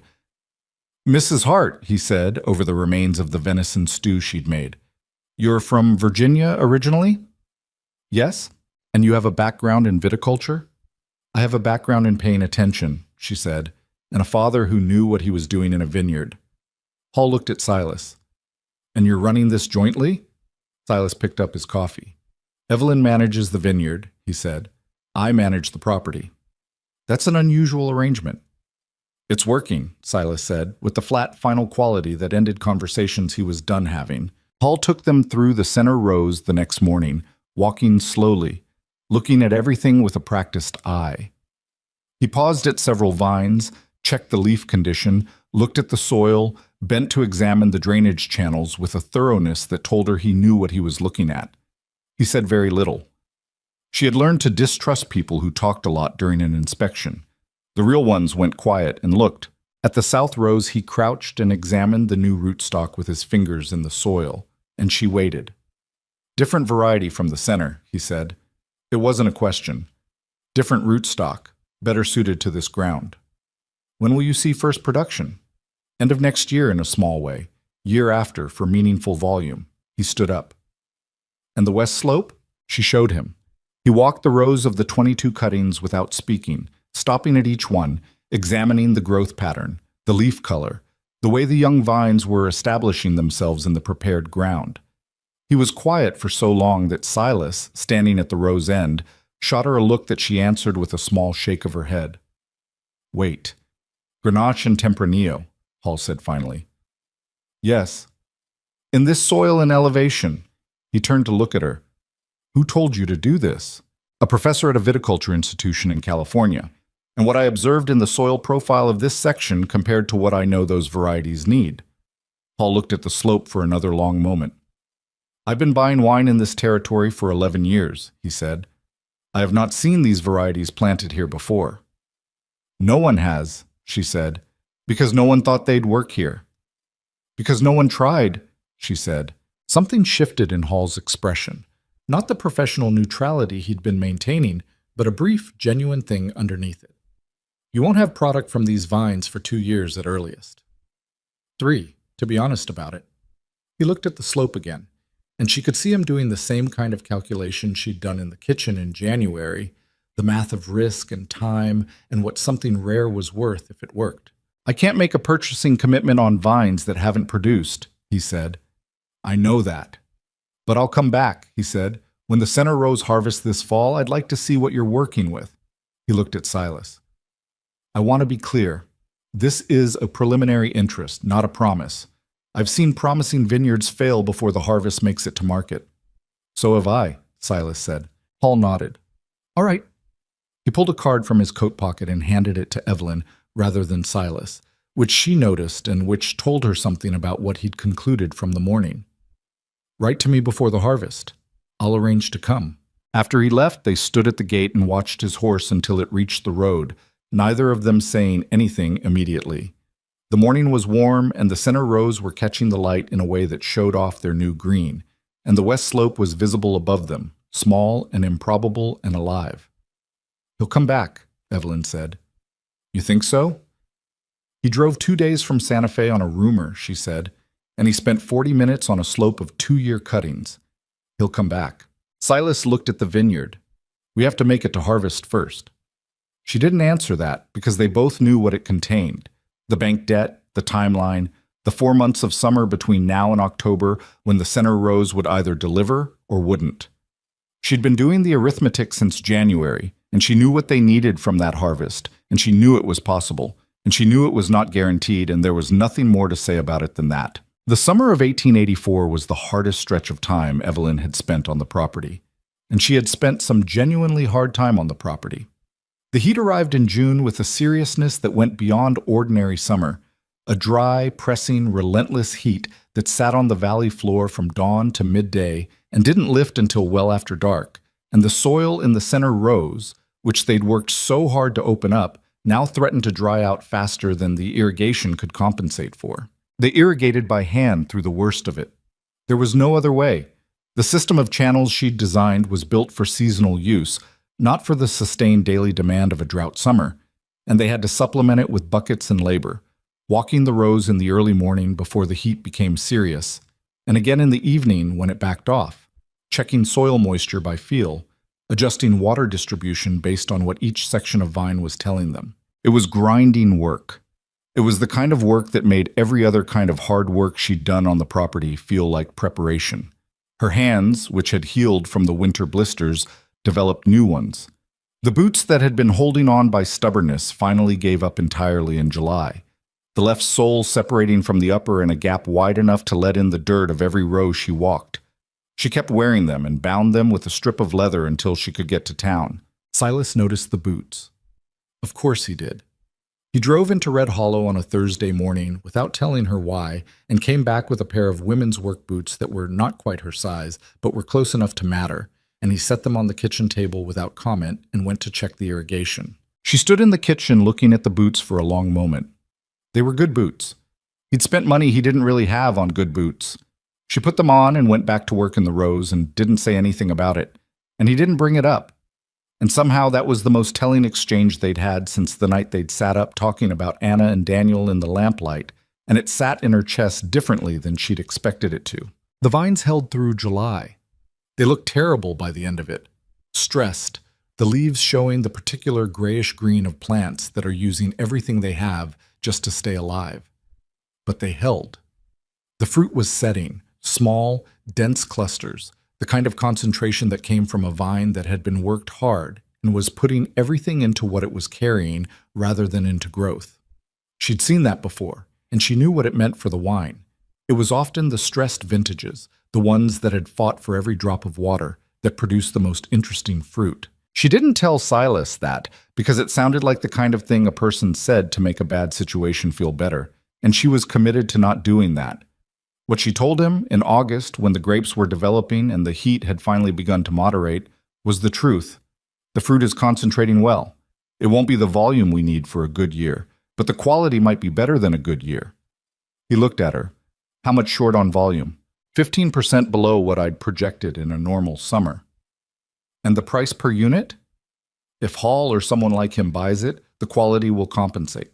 If we're selling to the local buyers at last year's prices, it won't. He was quiet. They were standing in the center rows in the early evening, the light coming in low and turning everything the color of old copper, and the grapes were hanging in their stressed, dense clusters, and the whole vineyard smelled of the specific combination of warm earth and fruit in progress that she had come to associate with possibility. "We need Hall," he said. "Yes. You should write to him." "I already did," she said. "Yesterday." He looked at her. "You were sure." "I was not sure. I was moving ahead anyway." She looked at the grapes. "Waiting to be sure before you move is a good way to miss the moment." He was quiet for a moment. Then, "When did you write to Webb?" "In November, before I agreed to the west slope." She felt heat in her face that wasn't the weather. "That's different." "Is it?" "I wrote to Webb for information. I wrote to Hall to start a conversation. Neither letter committed you to anything." "I know." He didn't sound bothered. He sounded like a man making an observation about someone he was paying attention to. "You plan ahead. You make the move before it's officially time to make it. You've been doing that since October." She looked at him. "Does it bother you?" He considered it, genuinely, the way he considered everything.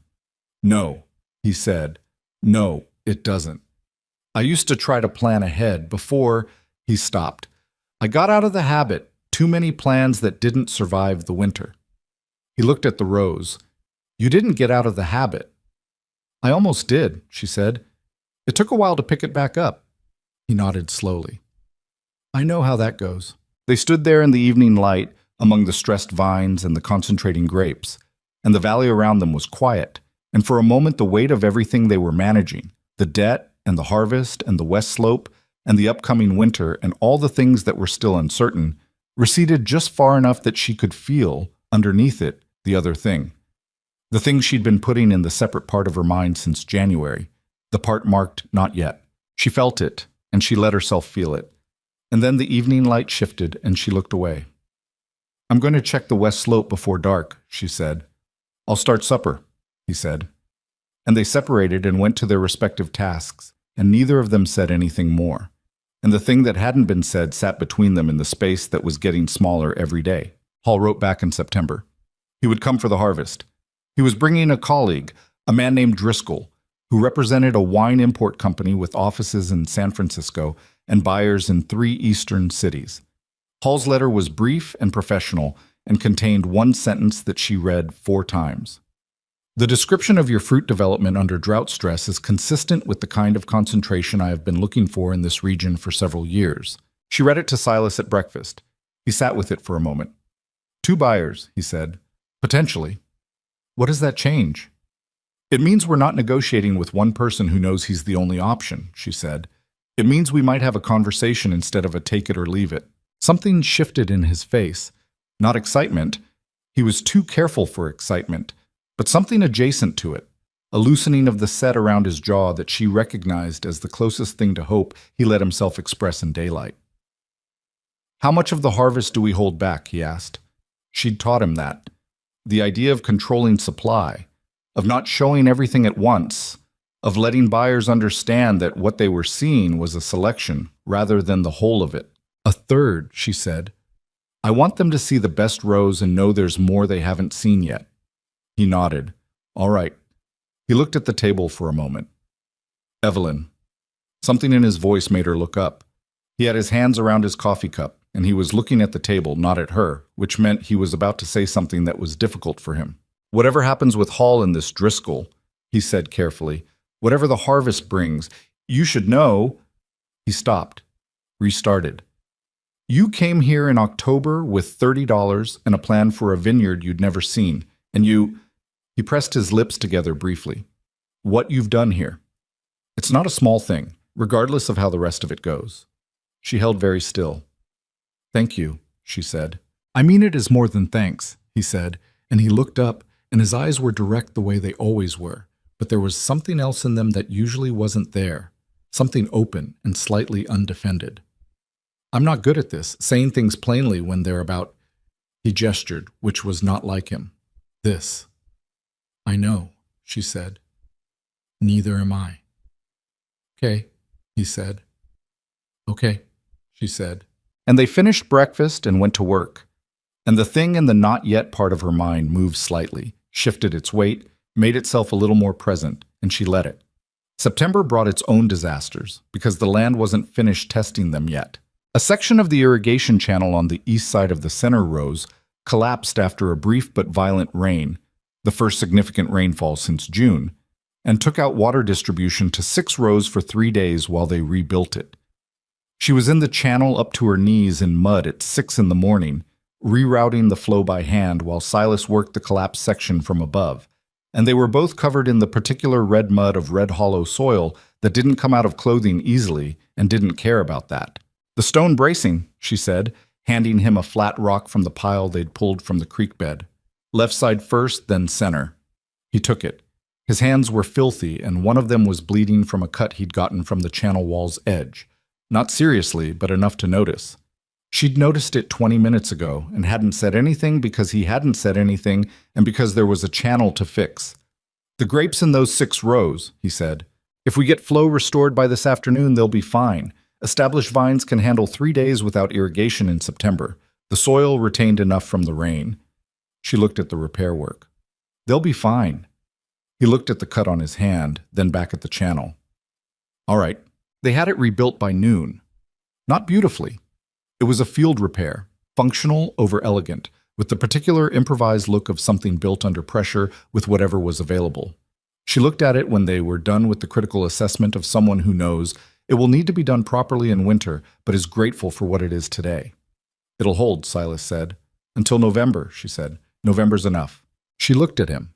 He was sitting on the channel bank cleaning the cut on his hand with the cleanest part of his sleeve, which was not very clean, and he was muddy to the waist and tired in a way that showed in the particular set of his shoulders when he thought no one was watching, and she thought, "This man has been carrying this alone for 2 years before I arrived, and how he did it without coming apart is something I will probably never fully understand." She sat down beside him on the bank, close enough that their shoulders were almost touching.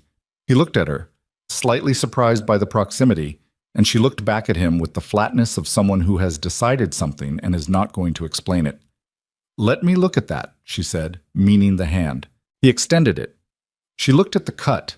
Not deep, clean edges, it would close on its own, and she held his hand in both of hers while she looked, longer than was strictly necessary for an assessment, and she felt him go very still in the way that people go still when they're trying not to react to something. "It's fine," he said. His voice was slightly different, lower. "I know," she said. She didn't let go of his hand. They sat like that for a moment on the bank of the repaired irrigation channel in the mud in the September heat, not looking at each other, both of them very aware of the 12 inches of air that wasn't between their shoulders and the hands that were still connected between them. "Evelyn," he said. "I know," she said again. "We should go check the 6 rows," she finished. "Yes." She let go of his hand. They both stood up. They went to check the 6 rows, which were fine, and they didn't talk about it, and they didn't need to because some things move forward on their own once they've started, and the only thing left is to decide whether to stop them, which neither of them did. The harvest began on the 12th of October.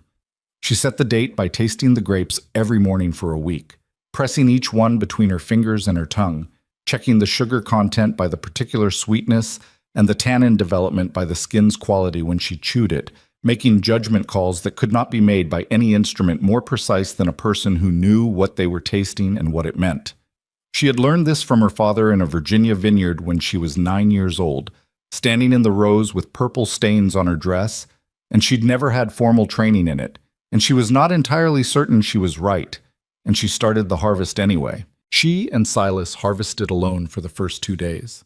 On the 3rd day, Ruth Calloway appeared at the gate with her sleeves rolled up and no explanation. On the 4th day, Margaret Colton came, and 4th day, Margaret Colton came, and brought her youngest daughter, a girl of about 14 who turned out to have extraordinary stamina and a natural instinct for which clusters were ready. On the 5th day, 3 men from town showed up, none of them with any particular history of supporting the Mercer vineyard, all of them with the slightly sheepish air of people who had decided, without quite admitting it, to be on the right side of something. She didn't make anything of it. She put them all to work. Silas moved through those harvest days with a quality she hadn't seen in him before. Not quite lightness. He wasn't built for lightness, but something that was the absence of the weight he usually carried. He worked hard, and he worked fast, and occasionally, when he thought she wasn't looking, she caught an expression on his face that was unguarded in a way she'd only seen once before, in the barn in December when he talked about Anna.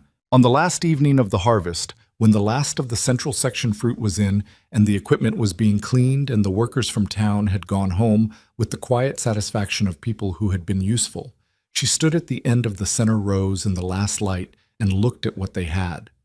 The bins of fruit, the rows of vines, stripped and resting, the repaired channels, the south section with its new rootstock, its first small clusters harvested and set aside.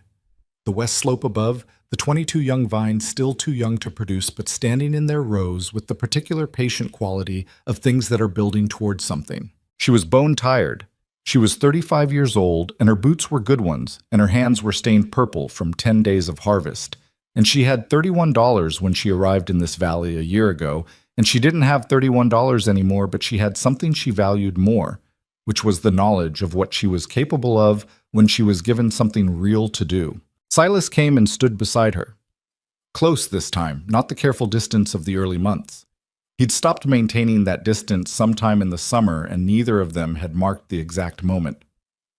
"We did it," he said, not triumphantly, just as a fact, stated to the rows of stripped vines and the cooling October air. "We did most of it," she said. "Hull comes next week." "I know." He looked at the vineyard. "But this part, the harvest part, we did it." She looked at him. He was looking out at the property with the expression she'd first catalogued in November, the long, measuring look, and she knew it well enough now to know it was not the same as it had been then. Something in it had changed. Something had come back into it that had been gone for a long time. "Yes," she said. "We did." He turned and looked at her, and she looked back at him, and the thing in the not yet part of her mind crossed over into something that didn't have a category anymore.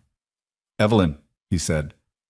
"Silas," she said, and neither of them said anything else, which was exactly right, because some things don't need words and can in fact be diminished by them, and this was one of those things, this moment in the last light of the harvest day, in a vineyard that had been dying and had decided not to, between two people who had each been alone for too long and had found, in the work, in the mud, in the frozen mornings, and the shared silences and the small acts of care that had accumulated over a year without either of them naming them, something they had both stopped believing in. The stars were beginning when they finally walked back toward the house, not touching but close, and the valley was quiet around them, and the night came in soft and full and held them in it like something that had been waiting a long time to be allowed to.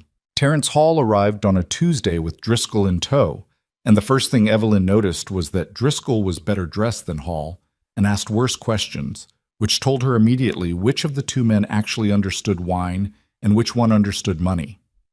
She needed both, so she treated them equally and watched them carefully and let the vineyard do the persuading. She had prepared for this visit the way she prepared for everything, methodically, without pretending the stakes weren't what they were.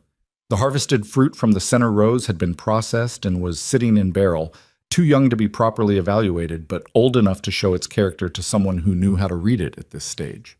She had samples of the pressed juice. She had her records, a full year of soil documentation, yield comparisons, rainfall logs, the whole careful accounting of everything they had done and why and what had resulted from it. She had Webb's correspondence, which she'd organized chronologically into a coherent argument for what the west slope would eventually become. She did not pretend the south rows were further along than they were. She did not inflate the projected yields from the new rootstock. She had been honest with Silas about risks for a full year, and she was not about to stop being honest with buyers now, because a reputation for accuracy was worth more in the long run than a single inflated sale, and she was thinking about the long run. Hall walked the center rows first, slower than his May visit, tasting directly from the vine the residual fruit she'd left for exactly this purpose. 3 clusters per row, the ones she'd judged most representative. He tasted, and he chewed, and he spit, and he tasted again, and he said almost nothing, which she had learned to read as a good sign from him specifically. Driscoll followed behind, asking questions about acreage and yield volumes and price per unit that were all reasonable questions, and none of which went to the heart of what was actually interesting about the vineyard. And Silas answered them with the flat precision of a man giving testimony. Accurate, complete, not elaborated upon. When Hall finished the center rows, he turned to her. "Take me up the slope," he said. She took him up the slope. Driscoll came too, slightly less comfortable on the uneven ground in his good boots, which were less practical than he'd anticipated.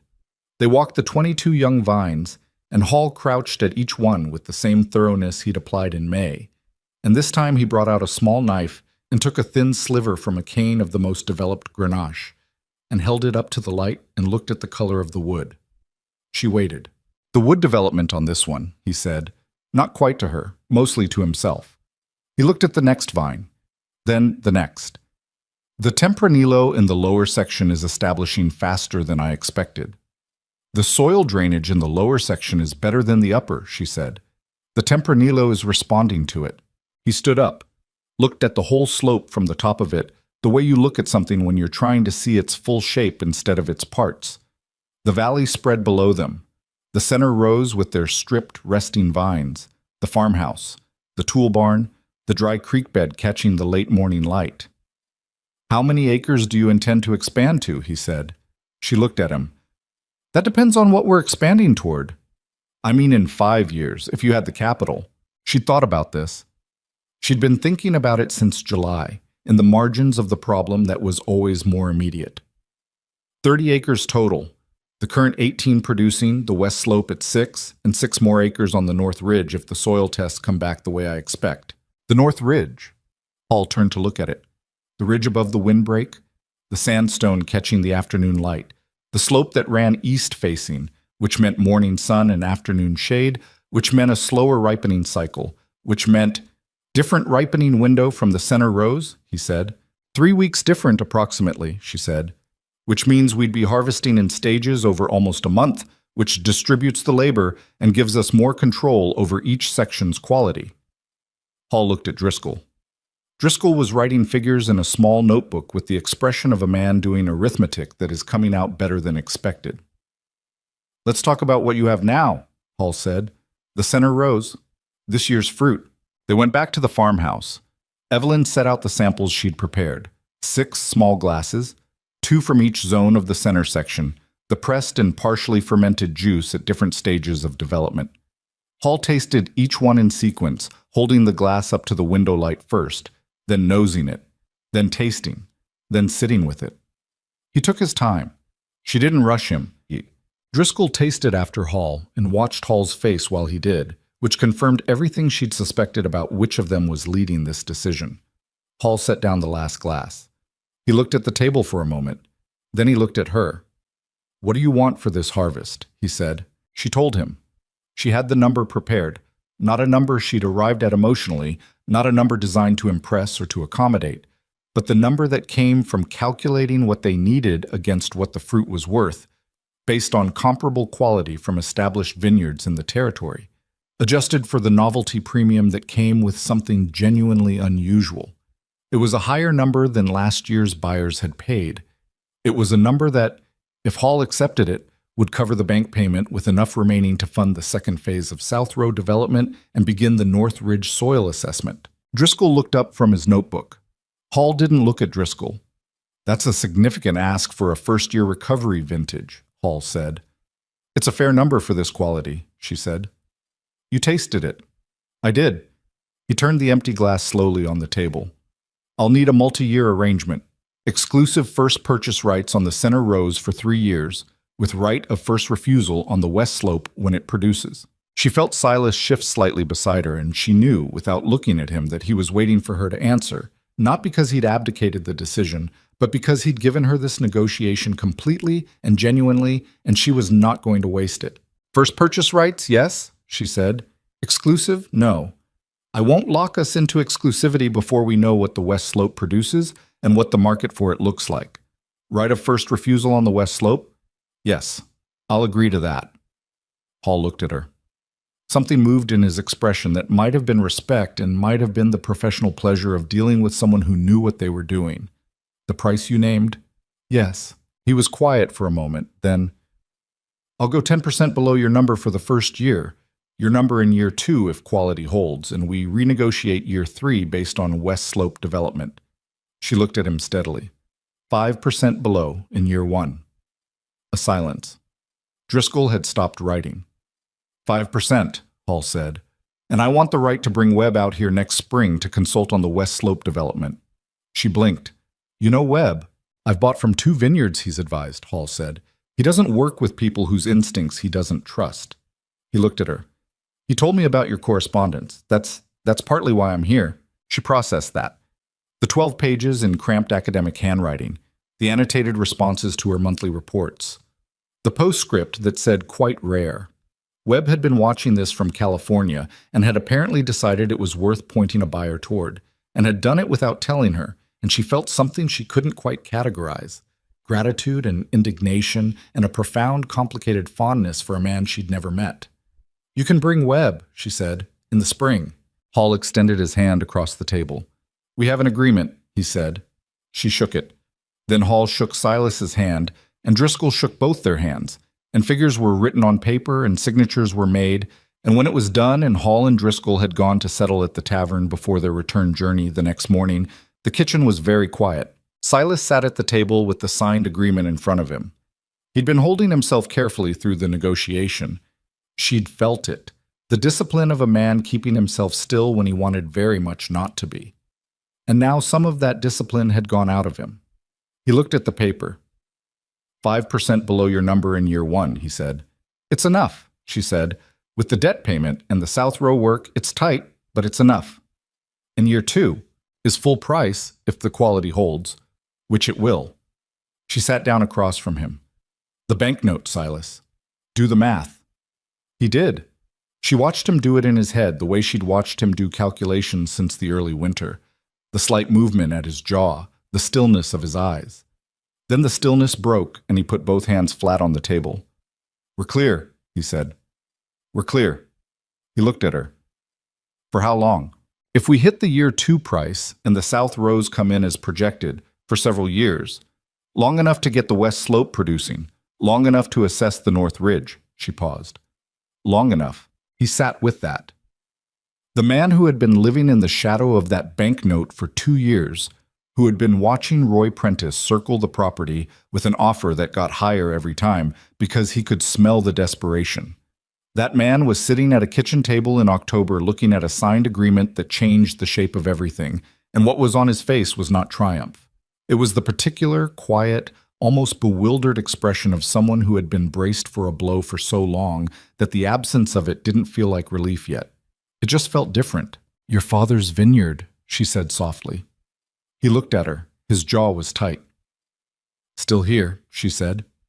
He nodded once and looked back down at the table, and she gave him that moment entirely without making anything of it, because some things a person needs to feel in private even when someone else is in the room. The news reached Red Hollow in its characteristic way, fast and slightly distorted. By the time Ruth Calloway heard it and confirmed it with the source, which was Evelyn herself, it had already passed through 4 versions, the most dramatic of which involved a buyer from San Francisco offering Mercer a fortune for the whole property, which was wrong in the details but not entirely wrong in spirit. Ruth closed the store for 20 minutes to walk down to the Mercer property herself and hear it directly.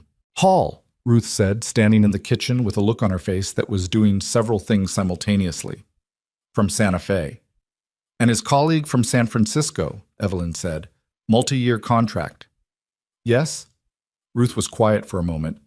She looked at Silas, who was at the stove making coffee with the slightly removed air of a man who had processed the day's events and was now existing peacefully on the other side of them. Then she looked at Evelyn. I told Clara Prentice this morning that you'd done something worth watching, Ruth said. She didn't disagree, which from Clara is the same as a standing ovation. She set a jar of preserved plums on the table. She'd brought it without mentioning it, just carried it in and put it down. From my cellar, for the occasion. Roy Prentice came 2 days later. She'd expected this too, and had prepared herself for it in the way she prepared for difficult conversations, by deciding in advance what she would and would not say, and by being clear in her own mind about what she felt, which was not triumph, which was important. Triumph was for people who needed the other party to lose in order to feel like they'd won. She'd never found that particularly satisfying. He came to the gate and she met him there. Silas was in the barn, and she didn't call him, because this was not a conversation that needed a second person, and because she wanted Roy to understand that she was capable of having it alone. Roy looked older than the last time she'd seen him, or maybe just more tired. He sat on his horse and looked at her, and she looked back at him, and there was none of the performance from before. Hall bought the harvest, he said. He did. Multi-year arrangement. Yes. Roy looked at the vineyard, the stripped center rows, the farmhouse with its repaired porch boards, the west slope visible above. He looked at it for a long time. My father tried to buy this land from Thomas Mercer 30 years ago, he said. Thomas wouldn't sell then either. I know, she said. Silas told me. The Mercer family, he stopped, shook his head slightly. Stubborn people. Committed people, she said. There's a difference. He looked at her. Is there? Stubborn is when you hold on because you can't imagine letting go, she said. Committed is when you hold on because you know what you're holding on for. She paused. Thomas Mercer knew. Silas knows. Roy was quiet. Then, my offer still stands, for what it's worth. I'll tell him, she said. "Though I don't think it changes anything." "No," Roy said. "I don't suppose it does." He looked at the vineyard one more time, and she saw something in his face that surprised her. Not bitterness, not the sourness of a man who has lost something he wanted, but something closer to a reluctant private recognition. The look of someone watching a thing they'd written off prove them wrong, and not entirely hating it. "It's a decent piece of ground," he said. "Always was." "Yes," she said. "It is." He rode back up the road. She watched him go, and she thought about what it cost a man like Roy to ride out and say that, and she thought it probably cost more than she'd given him credit for, and she filed that away in the place where she kept the things that complicated her understanding of people, which was a place she tried to keep well stocked. Clara Prentice came a week later on foot, in the afternoon. She walked the center rows with Evelyn without being asked, just fell into step beside her when Evelyn went out to do the post-harvest assessment, and they walked in companionable silence for a while. The older woman looking at the vines with the careful attention of someone whose husband had farmed this valley for 40 years, and who understood, in the way people understand things they've lived alongside, what recovery looked like when it was real. "The drainage work," Clara said at the fourth row. "Yes. Thomas would have done it himself if he'd seen it," Clara said. "He was always looking for what was wrong in the wrong direction." "Most people do," Evelyn said. Clara stopped and looked at her. "You didn't." "I had distance," Evelyn said. "I came in without knowing what it had been, so I could see what it was. Sometimes that's an advantage." Clara considered that. "And sometimes it's a liability." "Yes." "Yes," Evelyn said. "Sometimes it is." They walked the rest of the center rows together, and then stood at the edge of the south section where the new rootstock was putting on its end-of-season growth, modest and deliberate, building for next year. "My son won't bother you again," Clara said, "about buying the property." "He came to speak his piece," Evelyn said. "It was fair. He came to get what he wanted," Clara said, not harshly, just clearly, like everyone. "The difference is knowing when to stop." She looked at the south rows. "He'll know now." She left without staying for coffee, which was characteristic, and Evelyn watched her walk back up the road with the straight-backed purposefulness of a woman who had somewhere to be and intended to get there. The letter from Webb came in November. She read it standing at the kitchen window with the November light coming in flat and gray, and by the time she'd finished it, she'd read it twice, which was unusual for her. She normally got what she needed from a first reading, but this one needed 2 passes. Webb was coming in the spring, not just because Hall had arranged it, but because, he wrote, he'd been following her correspondence and her documentation for a year, and he had a professional interest in what was happening on the west slope that went beyond anything he could adequately assess by letter.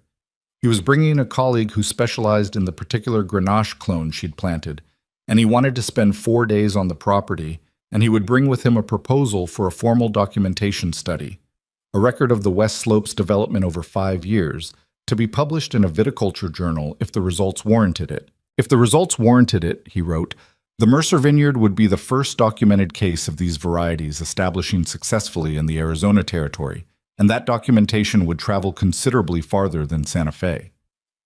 She put the letter down, looked out the window at the west slope, bare and resting in the November light, the 22 young vines standing in their rows with their year's worth of root growth invisible beneath the ground. Silas came in from the barn, read her face the way he'd been reading it for 13 months, and stopped in the doorway.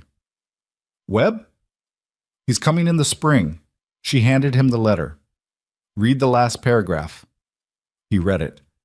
Then he put the letter down on the table and looked at her, and something in his expression was so open and unguarded that she felt the familiar tightening in her chest that she'd stopped pretending wasn't what it was.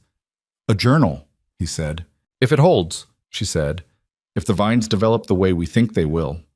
"They will," he said. And it was the same tone he'd used in the kitchen months ago. "I'm not going to fail." That quality of flat, absolute determination that had nothing to do with certainty about outcomes and everything to do with commitment to the work regardless of them. "Silas," she said. "Evelyn," he said. She looked at him across the kitchen, this man she'd found at the end of a broken stagecoach road, with wire pliers in his hand and a dying vineyard at his back, This man who put boots on the kitchen table without comment and made coffee before she came through the door and held wire taut on a cold hillside in January, and had not once in 13 months asked her to be less than exactly what she was. "I'm not going back to Ohio," she said. "I want to be clear about that." Something moved through his face, brief, bright, and then contained in the way he contained everything. "I wasn't going to ask you to," he said. "I know you weren't going to ask." She held his gaze. "I'm telling you anyway, because I think you should know I'm not here provisionally anymore. I'm not here as the woman who answered the advertisement. I'm here because this is where I intend to be." He was very still. "And the vineyard?" "Partly the vineyard," she said honestly. "You know me well enough to know I won't pretend otherwise." "I do," he said. "I'd think less of you if you did." He took a step toward her and then another and stopped close enough that she could see the lines at the corners of his eyes that she'd catalogued on that first October afternoon and had been looking at for a year since. "I've been trying to find the right time to say something to you," he said, "and I've been trying to figure out what the right thing to say even is, which I'm not good at this part." "I know," she said. "Say it anyway." "You walked into a dying vineyard with $30 and no guarantee of anything," he said. "And you worked alongside me every day in the mud and the cold and the heat without complaining. And you were honest with me even when it was uncomfortable. And you—" He stopped, pressed his lips together. "You made me want to keep going, not just with the vineyard, with—" He gestured vaguely, and she loved him for the gesture because it was so completely him, the man who could fix a drainage channel in the dark, but ran out of words at the important moments. "All of it," he said. "All of it," she said. "Yes." She looked at him. She thought about what it meant to come to a place broken and leave it less broken. She thought about the $31 and the rope-tied trunk and the advertisement in the back of a Tucson newspaper. And she thought that the things that change your life almost never look like what you expected the thing to look like. They look like wire pliers and a ruined vineyard and a quiet man who pays attention. They look like the specific, imperfect, unglamorous work of deciding to stay when everything is uncertain and doing the next thing because the next thing is in front of you and you have the hands for it. She had the hands for it. She'd always had the hands for it. She just needed something real enough to put them to. "All right," she said. And she closed the distance between them, which was not very much distance anymore, and had not been for a long time. Outside, the valley settled into its November quiet. The vines rested in their rows. The recovered center section, the patient south rows, the young west slope with its 22 survivors building silently toward what they would become. The ridge above the windbreak caught the last of the afternoon light and held it in the red stone, and the creek at the property's edge ran clear and cold with the early winter rains, and the 6 North Ridge acres waited with the patience of good ground that has not yet been asked its full question. The valley was not healed. It was not transformed. There were still properties in Red Hollow that were struggling, still farmers who would not make it through the next hard year, still the particular arithmetic of land and weather and debt that did not resolve itself simply because one vineyard had come back from the edge. The valley was what it had always been, difficult and beautiful and indifferent to human plans. And that would not change because of anything that had happened on 18 acres with a bad drainage problem and a widow's stubbornness. But something had changed, all the same. The kind of change that is not visible in a season or a single harvest, but accumulates in the way root systems accumulate, underground and invisible, until suddenly there is something to show for it that was not there before. And you understand that it had been building the whole time. Red Hollow would talk about the Mercer Vineyard for years. Not because the story was dramatic, though it had its dramatic moments, but because people in hard places need evidence that hard places can change, and the evidence here was concrete and testable and growing in rows you could walk through and touch. Hall came back the following October and the year after that. Webb came in the spring and spent 4 days on the slope and wrote letters about what he found that went to journals and to other professors and eventually to buyers who had not known there was anything worth finding in an Arizona Territory valley that everyone had written off. The West Slope produced its first real harvest in the fall of 1886. Evelyn was 37 by then, and her hands showed the years she'd been working, and she didn't mind that. She stood at the top of the slope with Silas on the morning of the harvest and looked down at the rows of Grenache and Tempranillo, heavy with their first serious fruit, and felt the weight of what it had taken and the lightness of what it had become simultaneously, the way you feel things when you've earned them in a currency that costs something real. "Ready?" Silas said. She looked at him. He was 39 years old, and the lines at the corners of his eyes had deepened in 2 years, and his hands were rougher, and she had come to understand over the 2 years of living alongside him, exactly the person he had appeared to be on that first October afternoon. No better and no worse. Complicated in the specific ways that honest people are complicated, not easy, but worth the difficulty. She loved him in the specific, unglamorous, daily way that she had come to understand was the only kind of love that actually held. "I've been ready," she said. They went down into the rows to begin. The valley didn't become famous exactly. It became known, which is different, quieter, more durable. The Mercer Vineyard became a destination for people who cared about wine and were willing to travel for something unusual, and those people came and walked the rows and tasted what the alkaline desert soil and the thermal swings and the 2 decades of careful work had made, and they told other people. And the telling spread in the gradual, credible way that real things spread. Not fast, not glamorous, just true. And the woman who had arrived with $31 and a rope-tied trunk stayed, as she had said she would. She kept her notebooks. She wrote to Webb every month and to her sister in Ohio every few weeks, and the sister wrote back that she was glad, and she could hear in the letters that Evelyn had found something she hadn't known she was looking for, which was true, which was the thing about the best outcomes. You couldn't have planned for them because you didn't know what to plan for. You just had to be willing to do the work in front of you and see what grew. What grew was a vineyard. What grew was a life. What grew was the slow, undramatic, irrefutable proof that dying things can come back if someone with the right hands and the right stubbornness decides to stay. That is all it ever takes, and that is never a small thing.